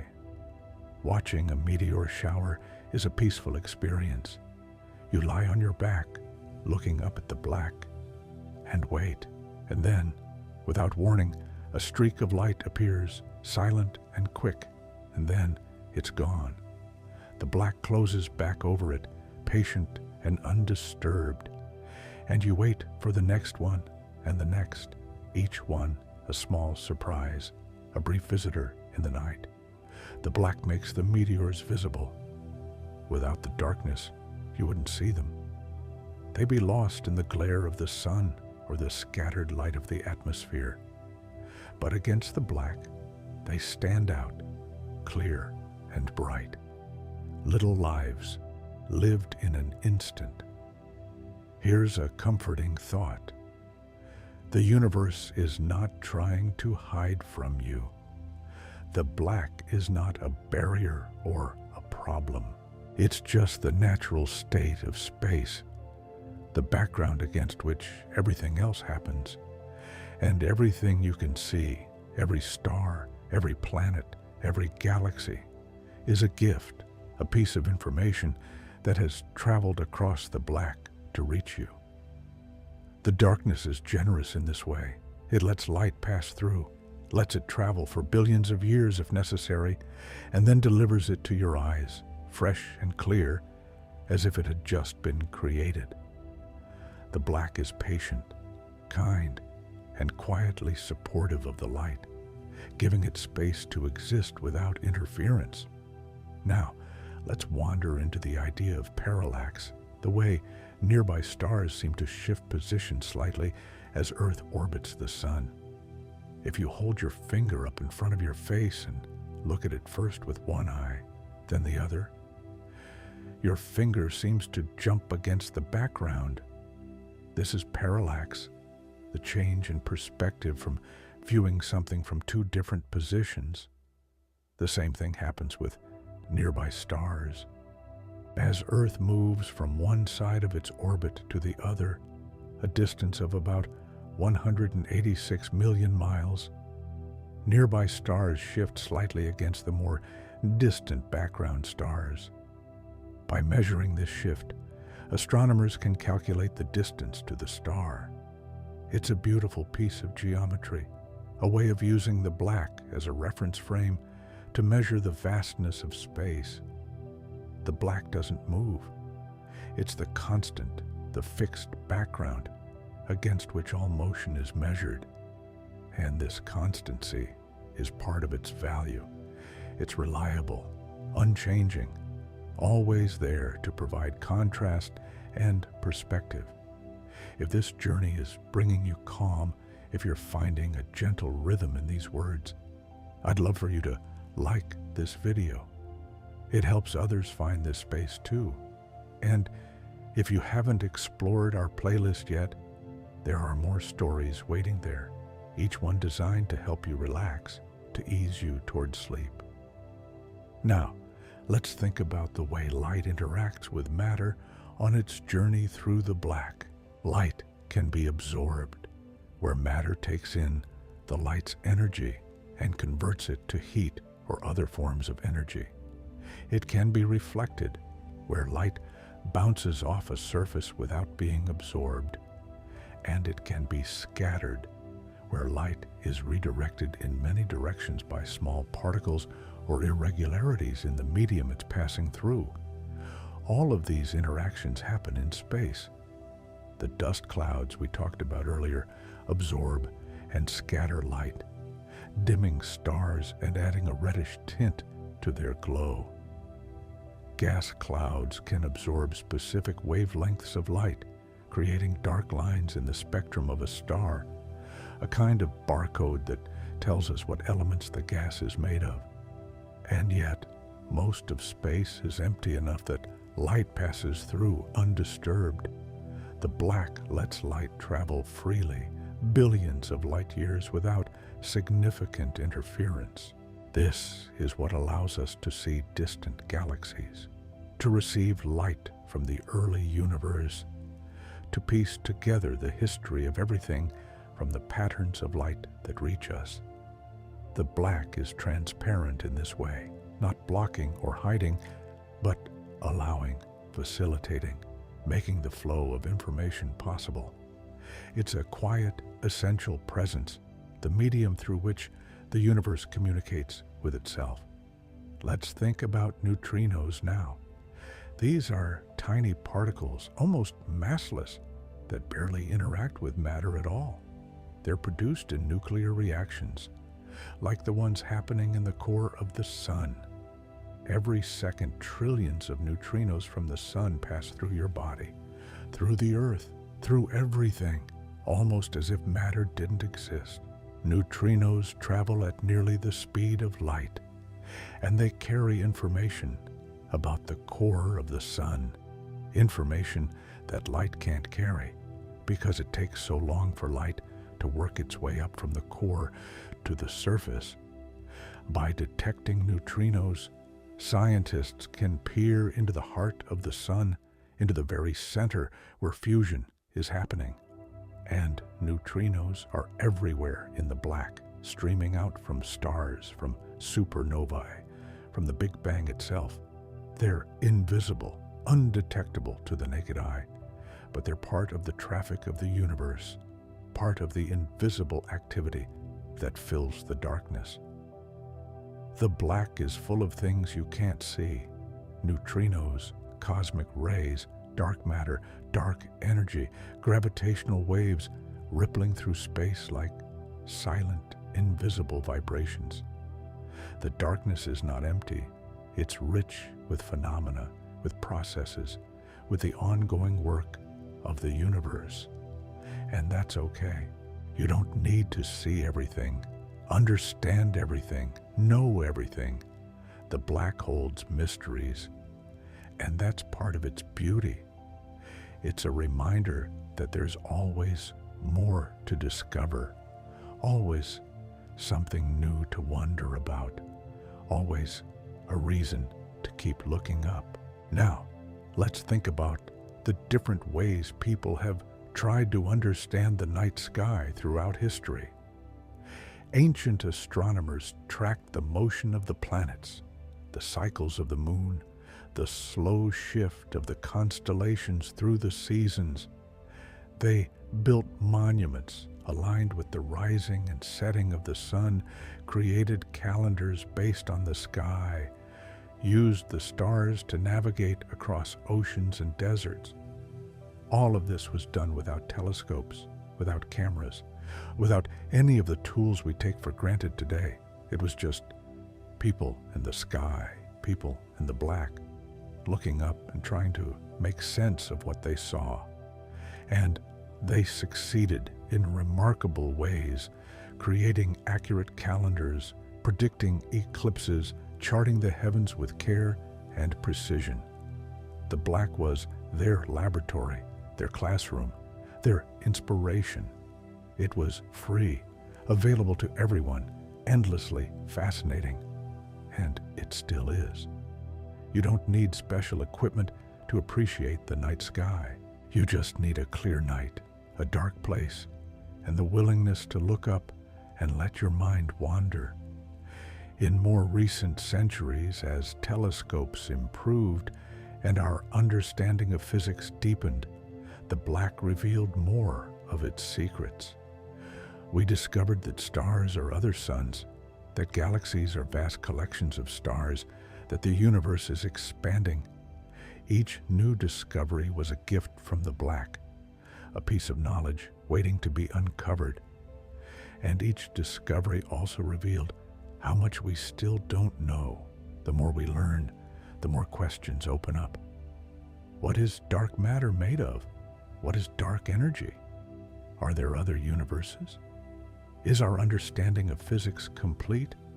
Or are there deeper laws waiting to be discovered? The black holds these questions gently, without urgency. There's no deadline, no pressure.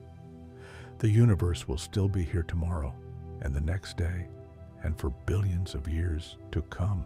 The darkness is patient, and it invites us to be patient too, to explore at our own pace, to wonder without needing immediate answers.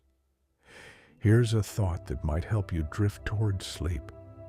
The black of the night sky is like a deep breath. It's a pause, a moment of stillness between the activity of the day and the dreams of sleep. It's a space where you can let go, where you don't have to hold on to anything, where you can just be suspended in the quiet, surrounded by the gentle, vast darkness. And just as a deep breath fills you with air and then releases it, the black fills space with potential and then allows things to unfold. Stars forming, light traveling, galaxies evolving. It's a rhythm, a cycle, a natural flow that has been going on for billions of years and will continue long after we're gone. You're part of this rhythm. The atoms in your body were forged in stars, scattered into the black when those stars died, gathered by gravity into new clouds that formed the sun and the earth. You're made of the same stuff as the stars, held together by the same forces existing in the same universe. The black connects you to everything, to the farthest galaxy and the nearest atom, all part of the same vast, gentle whole. Let's think about the sensation of looking up at the night sky and feeling small.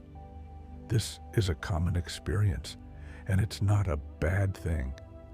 Feeling small can be humbling, can put your worries and concerns into perspective. The problems that seem so large during the day can feel smaller under the black, dwarfed by the vastness of the universe. But feeling small doesn't mean feeling insignificant. You're part of this universe, as much as any star or galaxy. You're here, now, able to look up and wonder, able to think and feel and dream. That's not insignificant. That's remarkable, maybe even miraculous. The black doesn't judge you for being small. It doesn't care about your size or your importance, it just is. And it lets you be, too. There's a kind of peace in that, a kind of freedom. You don't have to prove anything to the darkness. You can just exist, and that's enough. Now, let's think about the way the night sky changes through the seasons. As Earth orbits the sun, different constellations become visible at different times of year. In winter, you might see Orion with its distinctive belt and bright stars. In summer, you might see Scorpius with its curving tail and red heart. The black remains constant, but the patterns of light shift, rotate, cycle through familiar forms. This cycling creates a sense of rhythm, of time passing, of connection to the larger movements of the universe. The night sky is not static, it's alive, changing, responding to the motion of the earth and the stars and everything in between. And yet, the changes are slow, predictable, comforting in their regularity. The black allows this change, supports it, makes it visible. Without the darkness, you couldn't see the slow rotation of the sky, couldn't track the seasons, couldn't feel that connection to the turning of the earth and the movement of the heavens. If you're still with me, thank you. This is a long journey, but it's meant to be slow, gentle, like the drift toward sleep. If this is helping, consider leaving a comment.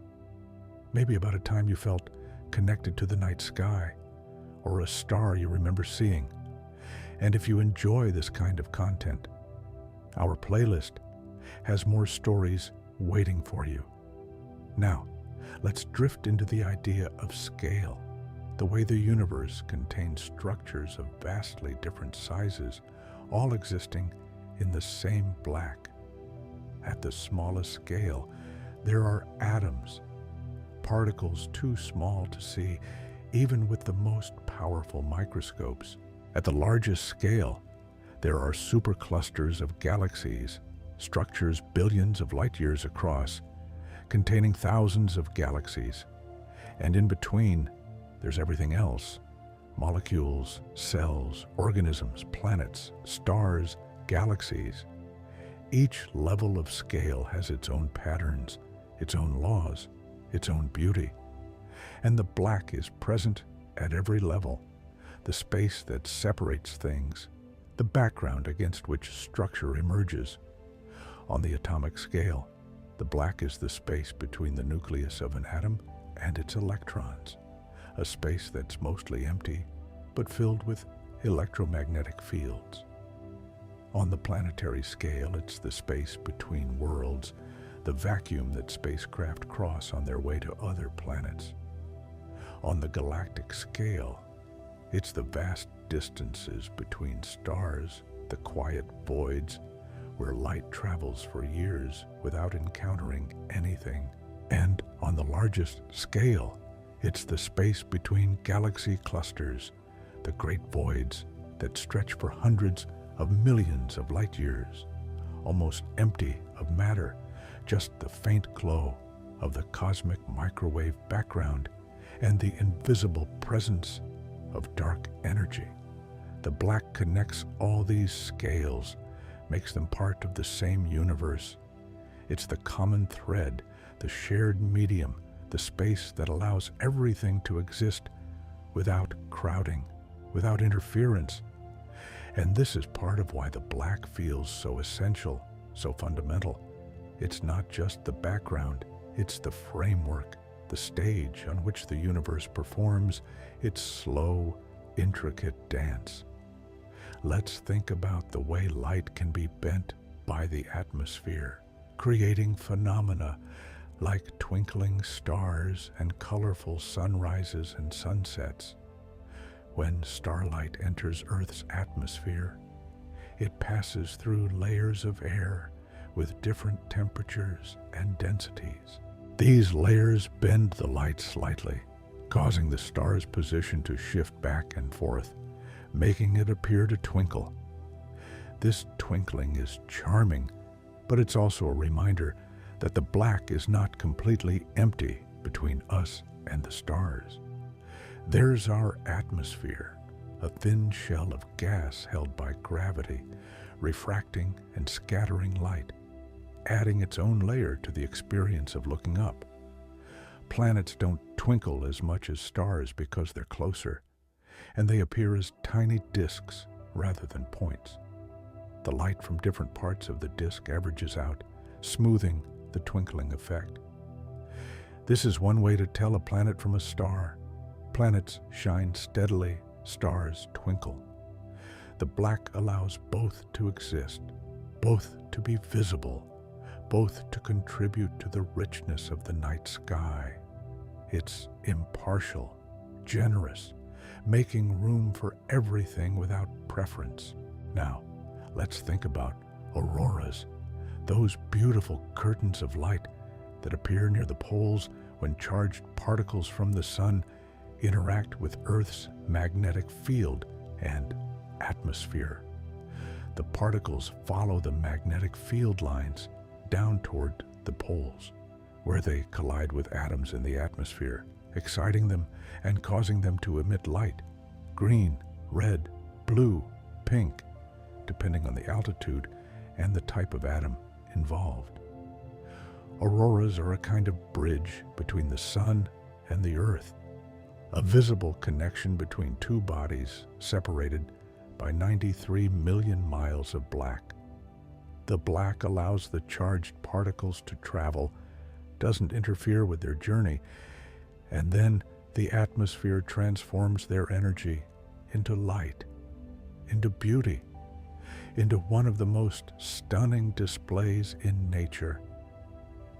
If you've ever seen an aurora, you know how magical it feels. The way the light moves, dances, shifts in brightness and color. And if you haven't seen one, maybe imagining it now can bring a sense of wonder, a reminder that the universe is full of beauty, full of phenomena that exist at the intersection of different forces and fields and materials, all held together by the patient black. Here's a thought. The black of the night sky is like the silence between words in a conversation. Without the silence, the words would run together, lose their meaning. The silence gives shape to the conversation, allows each word to be heard and understood. The black does the same for the universe. It gives shape to the light, allows each star to be seen individually, makes the patterns and structures visible. And just as silence is not the absence of sound, but a presence in its own right, the black is not the absence of light, but a presence. Space, vacuum, the fabric of the universe itself. It's something, not nothing. And it's essential. Let's think about comets now. Those icy wanderers that occasionally pass through the inner solar system, growing bright tails of gas and dust as they're heated by the sun. Comets come from the far reaches of the solar system, from a region called the Oort cloud, a vast sphere of icy bodies surrounding the sun at a distance of trillions of miles. Most comets stay in the Oort cloud, orbiting the sun in the quiet black, never coming close enough to be warmed, never developing tails, never becoming visible from Earth. But occasionally, one is nudged by the gravity of a passing star or some other disturbance, and it falls inward, beginning a long journey toward the sun. As the comet approaches, the sun's heat causes the ice to sublimate, turning directly from solid to gas. This gas forms a glowing halo around the comet's nucleus, and the pressure of sunlight and the solar wind pushes the gas and dust away from the sun, creating a tail that can stretch for millions of miles. Comets are beautiful, and they're also messengers from the distant past. The ice in a comet is material that has been frozen since the solar system formed, 4.6 billion years ago. By studying comets, we can learn about the conditions in the early solar system, about the raw materials that came together to form the planets, about the chemistry of the black spaces between stars. And when a comet passes by, visible in the night sky for a few weeks or months, it's a reminder that the universe is dynamic, that things move and change, that the black is not static, but filled with objects in motion, each following its own path through space and time. Let's pause here. Take a slow breath. Feel the weight of your body, the softness of your surroundings. If you're finding peace in this journey, if these gentle thoughts are helping you relax, I'd love for you to check out our playlist. There are more stories there, each one designed to help you unwind, to ease the transition from waking to sleeping. Now, let's think about the way the black changes when you change your perspective. From Earth, the night sky is a dome, a ceiling of stars. But from space, there's no up or down, no ceiling, no floor. The black surrounds you in all directions, vast and open and endless. Astronauts who have looked out at the universe from space often describe a feeling of awe, of connection, of seeing the Earth as a small, fragile island in the immense black. The darkness becomes more present, more immediate when you're surrounded by it, when there's no horizon to limit your view. And yet, they also describe the black as welcoming, not threatening. It's the natural environment of the universe, the space that allows stars and planets and life to exist. The darkness is not an enemy. It's the medium, the framework, the quiet background that makes everything else possible. This perspective shift can be calming. The black is not something to fear or avoid. It's something to accept, to appreciate, to rest in. It's been here long before you, and it will be here long after. It's patient, kind, and endlessly vast. We'll continue this journey together soon. Let's wander now into the idea of light pollution and what we've lost as cities have grown brighter. For most of human history, people lived under dark skies. The night was truly dark. The stars were brilliant. The Milky Way was a constant presence. This darkness shaped how people thought about the universe, how they told stories, how they understood their place in the cosmos. But in the last century, electric lights have spread across the earth. Cities glow with streetlights, buildings, signs, screens. This light scatters off particles in the atmosphere, creating a dome of artificial brightness that drowns out the stars. In most cities now, you can see only a handful of the brightest stars, and the Milky Way is completely invisible. This is a loss, but it's also a reminder of how precious the black is. When you do get a chance to see a truly dark sky, out in the country, on a mountain far from any city, it's a gift. The stars multiply, the Milky Way appears like a ghostly river, and the black deepens into something profound and moving. And the good news is that the black is still there, above the light pollution, unchanged. The artificial glow is just a thin layer, easily escaped if you know where to go. The darkness is patient, waiting for you to seek it out, ready to reveal its treasures when you do. There's a movement now to protect dark skies, to create preserves where light pollution is minimized, where people can go to experience the night as it was for most of history. These dark sky parks are becoming more common, and they're a reminder that we value the black, that we recognize its importance, that we want to preserve it for future generations. The black is a kind of heritage, a shared resource, something that belongs to everyone and no one.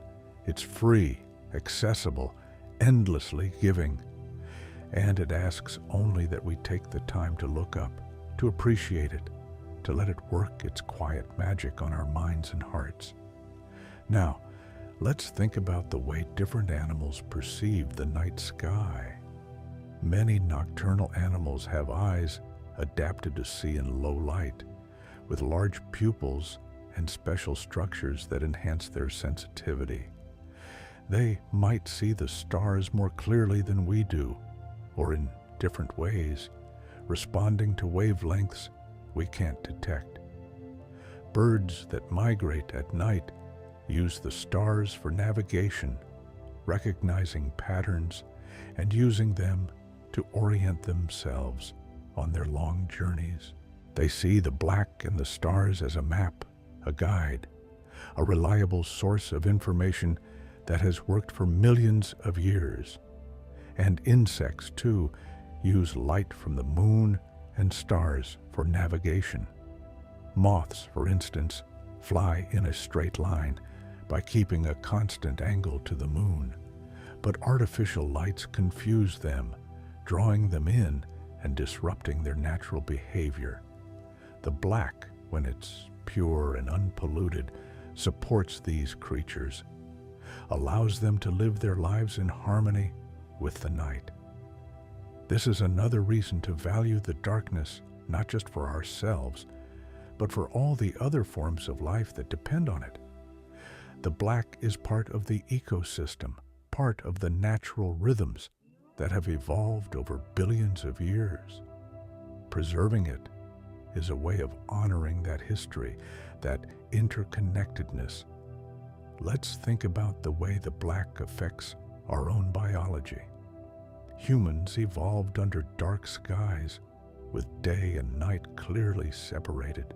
Our bodies developed circadian rhythms, internal clocks that respond to light and darkness, regulating sleep, hormone production, and many other processes. When night falls and the black surrounds us, our bodies produce melatonin, a hormone that makes us sleepy and helps us rest.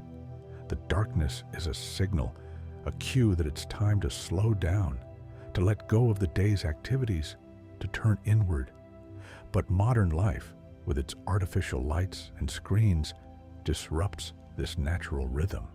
We're exposed to light at all hours, confusing our bodies, making it harder to sleep, harder to rest. The black, when we allow ourselves to experience it, turning off lights, dimming screens, stepping outside into the night, helps restore that rhythm, helps us reconnect with our natural cycles. So, the black is not just out there in the universe. It's in here too, part of our biology, part of what makes us human. Embracing the darkness, allowing ourselves to rest in it, is a way of taking care of ourselves, of honoring our nature. Here's a gentle thought. The black of the night sky is a lullaby, a soft invitation to close your eyes and rest. It's been singing this lullaby for billions of years to every form of life that has ever existed on Earth, to every creature that has looked up and felt the pull of sleep. And tonight, it's singing to you. The stars are there, the black is there, and you can let them do their work. Let them ease you into sleep. Let them carry you gently into dreams. Now, let's think about the idea of infinity again, but from a more personal angle. The universe might be infinite, or it might not. We don't know. But what we do know is that the black is vast enough to hold everything we can imagine, and more. It's large enough to contain all the stars, all the galaxies, all the mysteries. And in that vastness, you're a small point of awareness, a tiny piece of the universe that has become conscious, that can look at the black and wonder about it. You're matter that has arranged itself in a way that allows it to think, to feel, to question. And that's remarkable. The black doesn't care how small you are. It holds you just as gently as it holds the stars, the galaxies, the great voids. You're part of the same fabric, made of the same stuff, existing in the same space. And that's a kind of belonging, a kind of home. If you're still here, still breathing slowly, still letting these thoughts wash over you, thank you. This is meant to be a soft space, a gentle landing place at the end of the day. If it's helping, a like would mean a lot, and so would subscribing to the channel. There are more journeys like this waiting for you. Let's think about the way the black can be a source of inspiration. Artists, writers, musicians, scientists, all have looked up at the night sky and found something there that sparked their creativity, their curiosity, their sense of wonder. The darkness is not a barrier to imagination. It's a canvas, an invitation, a space where anything is possible.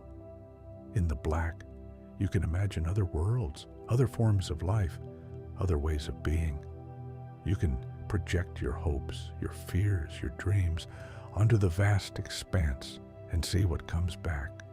The darkness is generous with its space, allowing you to fill it with whatever you need, whatever helps you make sense of your life. And when you're done imagining, when you're ready to let go, the black is still there, patient and quiet, ready to receive you back into its embrace. It doesn't demand anything, it just is, and it lets you be too. Now, let's think about the sensation of lying under the stars, looking up at the black. There's a kind of vertigo that can come with this, a feeling of falling up into the sky, of being unmoored from the earth. It's both exhilarating and a little frightening, this sense of the vastness, of the possibility of drifting away into the dark. But you won't drift away. Gravity holds you, keeps you safe, anchors you to the earth, even as your mind wanders among the stars. The black is not a void that will swallow you. It's a space to explore, to wonder at, to find peace in. And if the feeling becomes too much, you can close your eyes, feel the solid ground beneath you, remember that you're here, now, safe and held by the earth and the gentle forces that keep everything in place. Let's continue together softly into the night. Now, let's think about the way the night sky has been used for storytelling throughout history. Different cultures have looked at the same stars and seen different patterns, different characters, different myths. The black has been the stage for countless stories, a place where imagination and observation meet. The ancient Greeks saw gods and heroes in the stars: Orion the hunter, Cassiopeia the queen, Perseus rescuing Andromeda. The Chinese saw different patterns, different stories, a celestial bureaucracy reflecting their earthly one. Indigenous cultures around the world have their own star stories, their own ways of organizing the sky, their own meanings woven into the black. These stories are not right or wrong. They're just different ways of making sense of the universe, of creating connection and meaning from the patterns of light against the dark. The black is patient with all of them, holding them all equally, not favoring one over another. And when you look up at the night sky, you're part of this long tradition. You might not know the old stories, or you might know them well. Either way, you're doing what humans have always done, looking up, wondering, trying to understand your place in the vastness. The black invites you to create your own stories, your own meanings. It's a canvas, a mirror, a companion in the night, and it will hold whatever you give it, gently and without judgment. Let's think about the way the seasons affect the night sky. In winter, the nights are longer, the darkness deeper. The air is often clearer, and the stars seem brighter, sharper. In summer, the nights are shorter, warmer, softer. The sky might be hazier, but there's a different kind of beauty, a gentleness to the summer stars. Each season has its own constellations, its own character, and the black is there through all of them, constant and reliable, a backdrop to the turning of the year. This cycling creates a rhythm, a sense of time passing in a way that's natural, connected to the earth and the sun and the stars. Watching the night sky change through the seasons can be a grounding practice, a way of staying connected to the larger patterns of the universe even as daily life rushes by. The black is patient, and it invites you to be patient too, to notice the slow changes, to appreciate the rhythms. Now let's think about the way the black can be a place of rest for the mind. During the day, the world is bright, full of information, full of demands on your attention. But at night, when you look up at the black, there's a simplicity, a clarity. The stars are points of light. The dark is vast and quiet.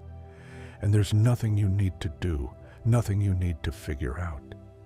The black asks nothing of you. It doesn't need you to understand it, to solve it, to fix it. It just is. And it invites you to be too, to exist, without striving, without effort, without the need to prove anything. This can be deeply restful. In a world that often feels like it's moving too fast, demanding too much, the black of the night sky is a reminder that there are spaces of stillness, of quiet, of simple being. And you can rest in those spaces. Let them hold you. Let them give you permission to stop for a while.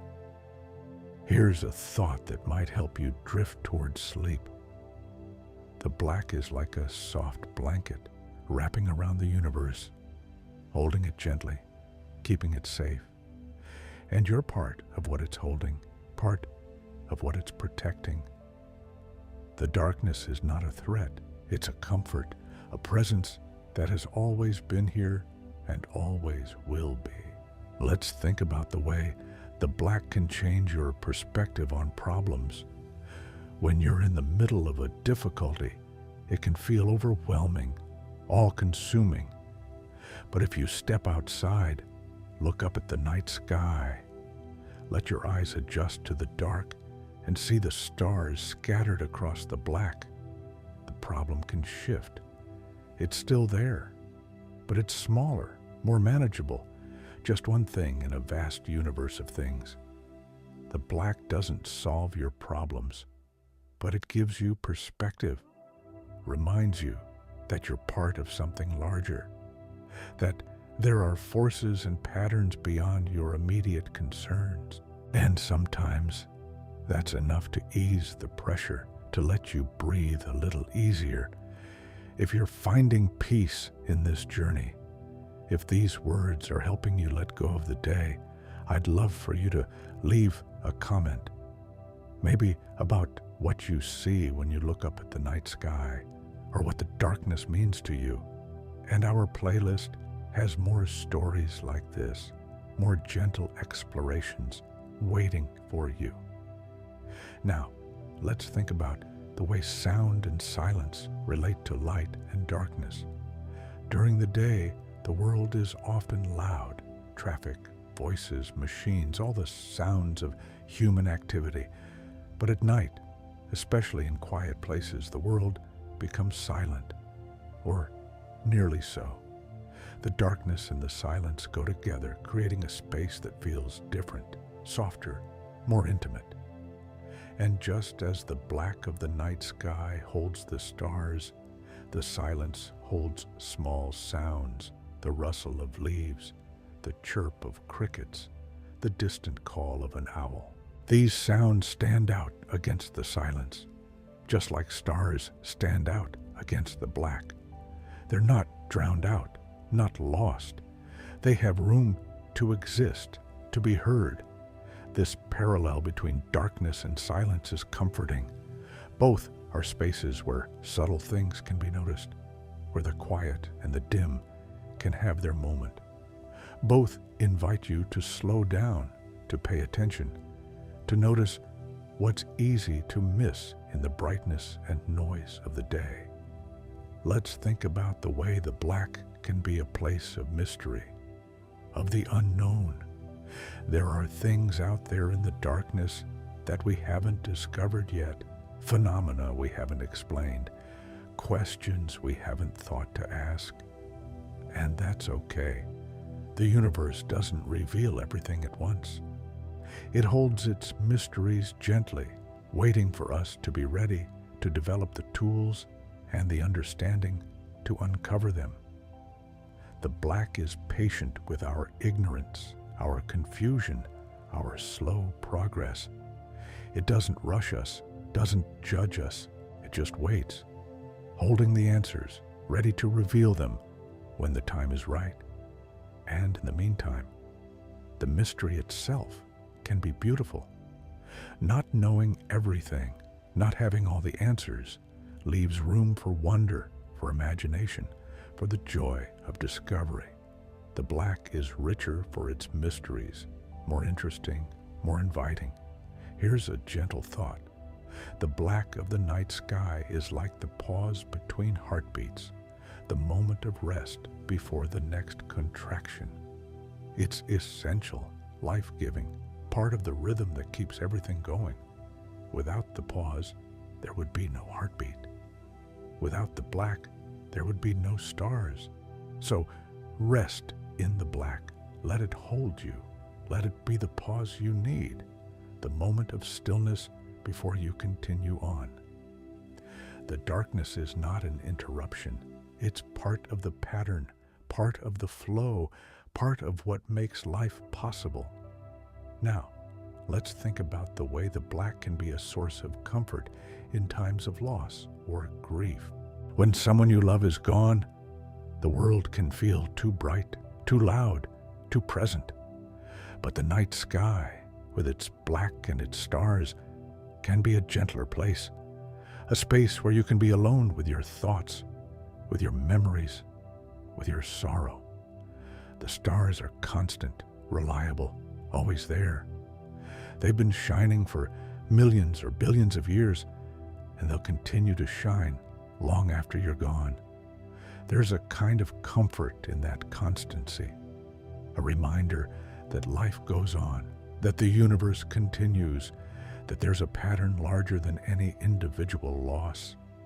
And the black holds all of it, the joy and the sorrow, the presence and the absence, the light and the dark. It doesn't try to fix anything, doesn't offer easy answers. It just is. And it lets you be too, with whatever you're feeling. We'll continue softly, together. Let's drift now into the way the night sky can be a teacher, offering lessons about time, about scale, about change. When you look at a star, you're seeing light that left that star years or centuries or millennia ago. The star might have changed since then, or it might not. You don't know. You're seeing the past, always the past, layered across the black. This can teach you about patience, about the slowness of change on cosmic scales. Things that seem permanent, stars, galaxies, the black itself, are actually changing, evolving, moving through their own life cycles.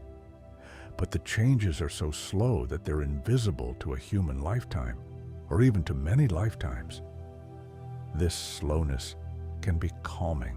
It's a reminder that not everything has to happen right now, that some things take time, that the universe operates on scales much larger than our own. The black is patient, and it invites you to be patient too, to let things unfold at their own pace. The night sky also teaches about scale, about how small we are and how large the universe is. But smallness is not the same as insignificance. You're small, yes, but you're also complex, conscious, capable of wonder. You can look up at the black and understand in some small way what you're seeing, and that's a kind of power, a kind of connection. The black doesn't diminish you. It puts you in context, shows you where you fit in the larger scheme of things. And that context can be freeing.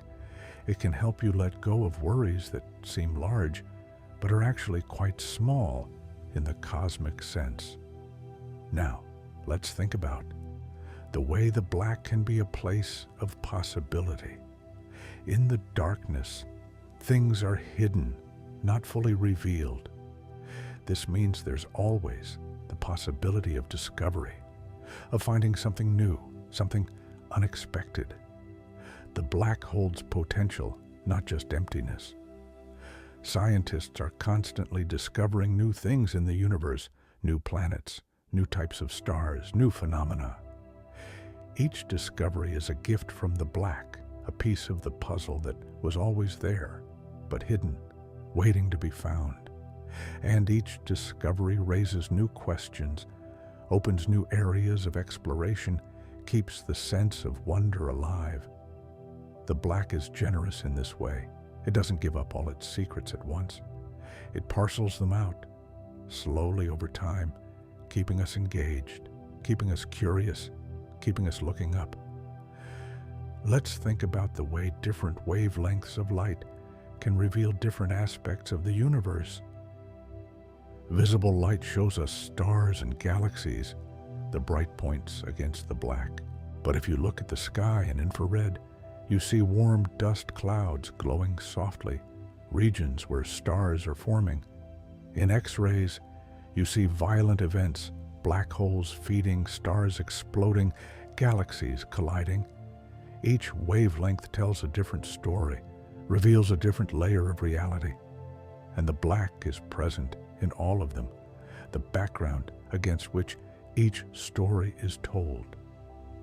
It's the universal canvas, the space that allows all these different forms of light to coexist, to travel, to carry their messages across the universe. This multiplicity is beautiful. The universe is not one thing, but many things, layers upon layers, each one adding depth and complexity. And the black holds them all, making room for every story, every phenomenon, every piece of the vast, intricate whole. Here's a thought to carry with you.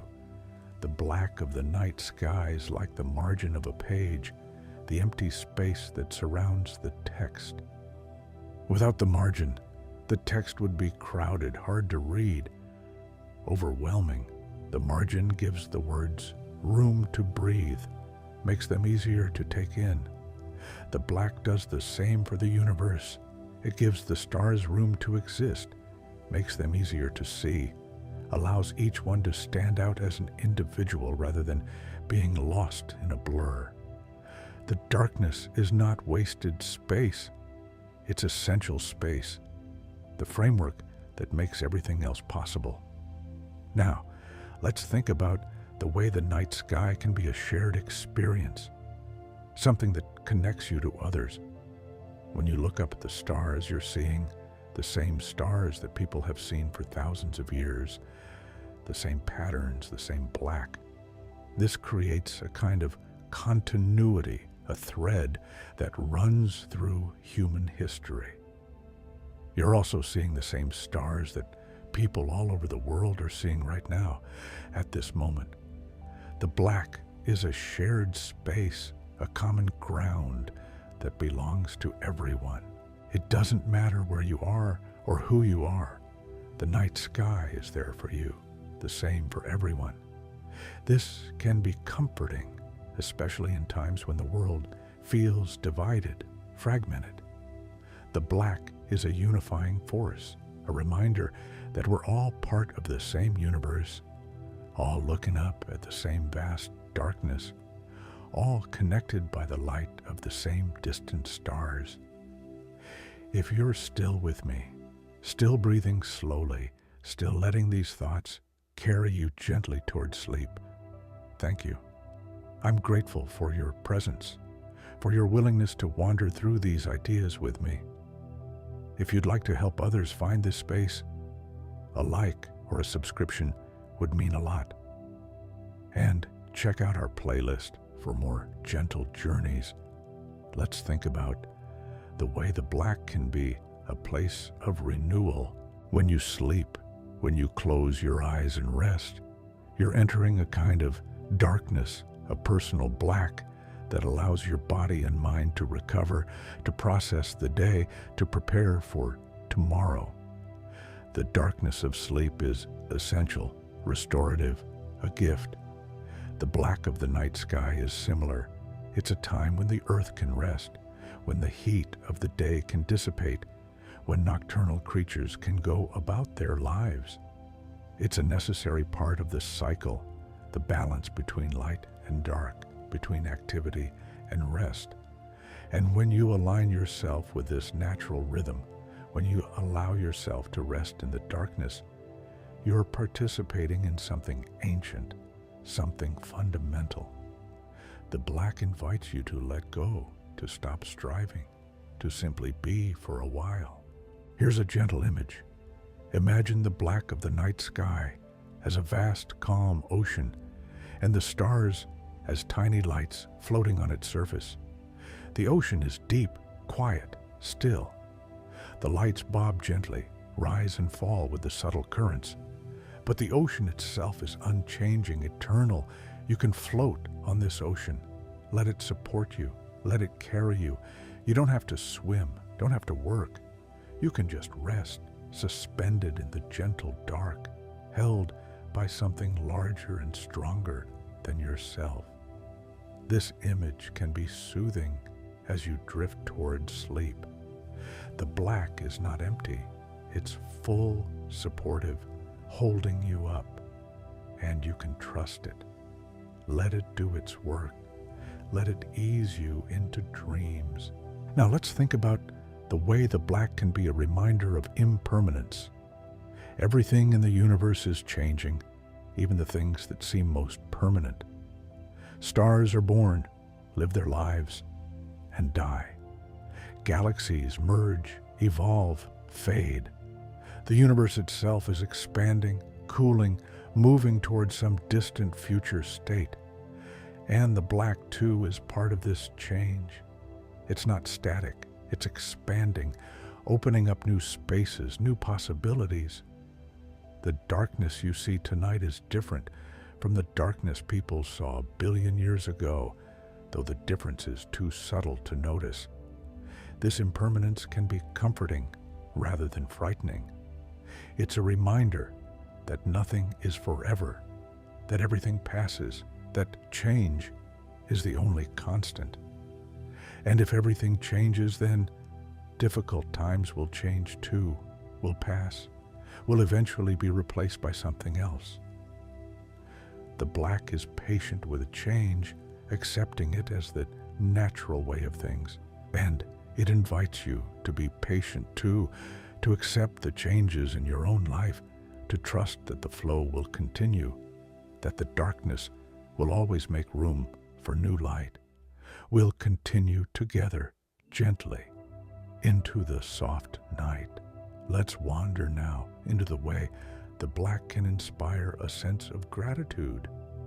When you look up at the night sky and see the stars scattered across the darkness, it's easy to feel grateful for the beauty, for the wonder, for the simple fact that the universe exists and that you're here to see it.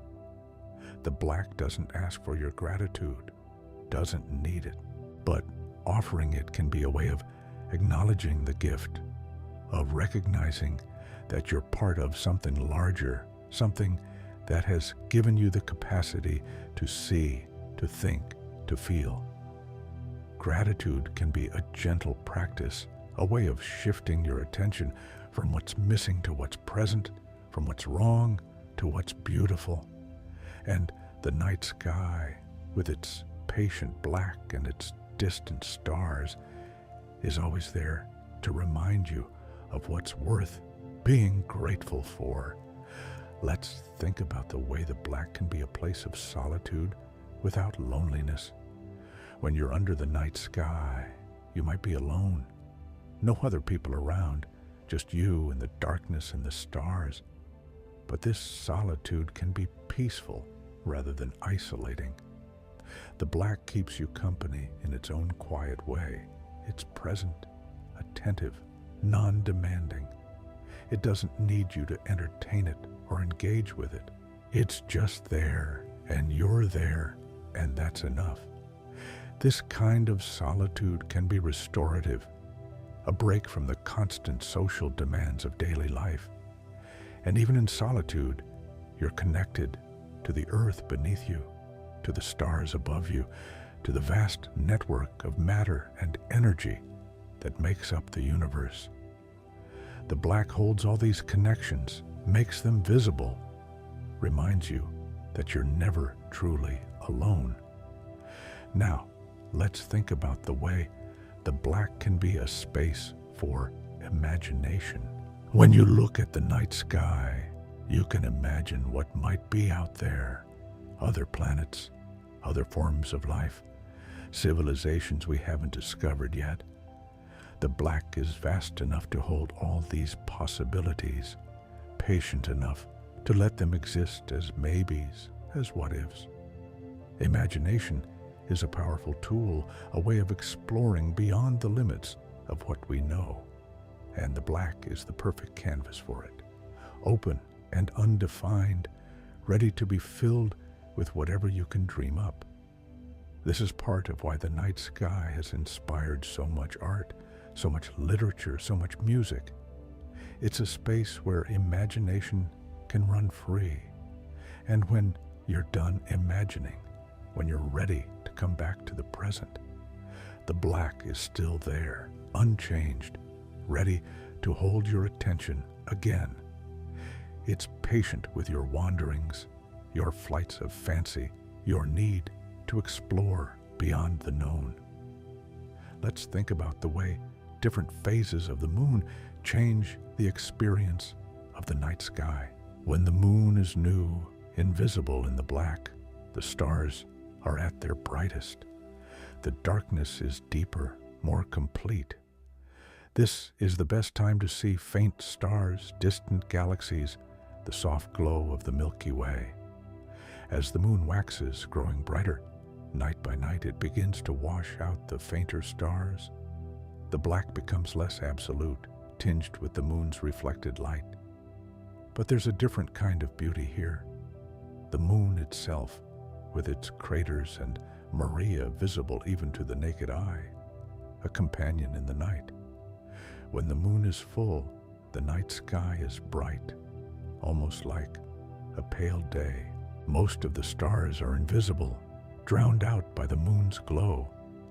But the black is still there, behind the light, patient as always, waiting for the moon to wane and the darkness to return. This cycling of the moon, this rhythm of light and dark, is another way the universe teaches patience, acceptance of change. The black doesn't fight the moon's light. It accommodates it, makes room for it, and then reclaims the space when the moon moves on. Here's a thought that might ease you toward sleep. The black of the night sky is like the pause between breaths, the moment of stillness before you inhale or exhale. It's a space of rest, of transition, of quiet preparation for what comes next. And in that pause, there's peace. You don't have to do anything, don't have to be anything. You can just exist, suspended in the gentle dark, held by the rhythm of your own breathing, connected to the larger rhythms of the universe. Now, let's think about the way the black can be a teacher of humility. When you see the vastness of the night sky, the countless stars, the unimaginable distances, it's hard not to feel humbled. Your concerns, your worries, your sense of self-importance, all of these shrink in the face of the cosmic scale. But this humility is not humiliation. It's not a diminishing of your worth. It's a putting into perspective, a reminder that you're part of something much larger than yourself. And being part of something larger can be comforting, can give you a sense of purpose, of connection. The black teaches this gently, without harshness. It doesn't make you feel small in a bad way. It makes you feel appropriately sized, neither inflated nor diminished, just right. Let's think about the way the black can be a reminder of continuity. The stars you see tonight are the same stars that shone last night and the night before and for thousands of years before that. The black is the same black, constant and reliable, a presence you can count on. In a world that often feels chaotic, unpredictable, this continuity can be grounding. The night sky doesn't change suddenly, doesn't surprise you with radical shifts. It moves according to predictable patterns following the laws of physics, the rhythms of celestial mechanics. And you can rely on this. When everything else feels uncertain, you can look up and know that the black will be there, the stars will be there. The slow turning of the heavens will continue as it always has. If you're finding comfort in this, if these words are helping you let go of the day and drift toward rest, I'd love for you to like this video. It helps others find this gentle space. And our playlist has more stories waiting, each one designed to ease you toward sleep. Now, let's think about the way the black can hold both the past and the future. The light you see from distant stars is from the past, sometimes the very distant past. But it's arriving now, in the present, creating a kind of bridge between then and now. And the stars that are too far away for their light to have reached us yet, those are part of the future, light that's still on its way, still crossing the black, still carrying its message forward in time. The black holds all of this, past, present, future, without strain, without effort. It's the medium through which time flows, the space that allows change to happen while remaining itself unchanged. This can be a comforting thought as you drift toward sleep. The black is patient with time, and you can be patient too, letting the past recede, letting the future arrive in its own time, resting in the present moment, here, now, breathing, existing. We're almost at the end of this journey. Let's continue together, softly, into the final thoughts. Now, as we near the end of this gentle journey, let's think about what the black of the night sky means, not in a scientific sense, but in a personal, emotional sense. What does it offer you, right here, right now? It offers stillness. In a world that's constantly moving, constantly demanding your attention, the black is perfectly still. It doesn't ask you to do anything, to be anything, to change anything. It just invites you to pause, to rest, to breathe. It offers perspective. Your problems, your worries, your day-to-day concerns, they're real and important, but they're also small in the cosmic scheme of things. The black reminds you of this, gently, without judgment. It helps you see that there's a larger context, a bigger picture, and that your struggles are part of a much vaster story. It offers connection. When you look up at the night sky, you're seeing the same darkness that every human has seen throughout history. You're part of a long chain of wonder, of curiosity, of people looking up and asking why. The black connects you to the past, to others around the world, to the universe itself. It offers mystery. The black holds questions without answers, phenomena beyond understanding, possibilities we haven't imagined yet. And that's okay. The mystery is part of the beauty, part of the invitation to wonder, to explore, to stay curious. And most of all, the black offers peace. It's a space where you can let go, where you don't have to strive or achieve or prove anything. You can just be, held gently by the darkness, supported by forces larger than yourself, at rest in the vast, quiet universe. As you prepare to close your eyes, to let sleep take you, remember the black of the night sky. Remember that it's there, above you, around you, part of the fabric of everything. Remember that it's patient, kind, and endlessly vast. And remember that you're part of it, made of the same stuff as the stars, existing in the same space, connected by the same fundamental forces. Let let the darkness hold you. Let it be the soft blanket that wraps around you, the gentle presence that eases you into dreams. You're safe here. You're held. You're a part of something beautiful, something vast, something that has been here long before you and will be here long after. The black sky is not empty. It's full of light that hasn't arrived yet, full of stars too distant to see, full of potential and possibility and quiet, patient presence. And it's full of you too, your breath, your wonder, your small bright consciousness flickering in the dark. Rest now. Close your eyes. Let the black behind your eyelids be a small echo of the black of the universe, a reminder that darkness is not something to fear, but something to embrace, to rest in, to let hold you. The stars will still be there tomorrow night, and the night after, and for billions of nights to come.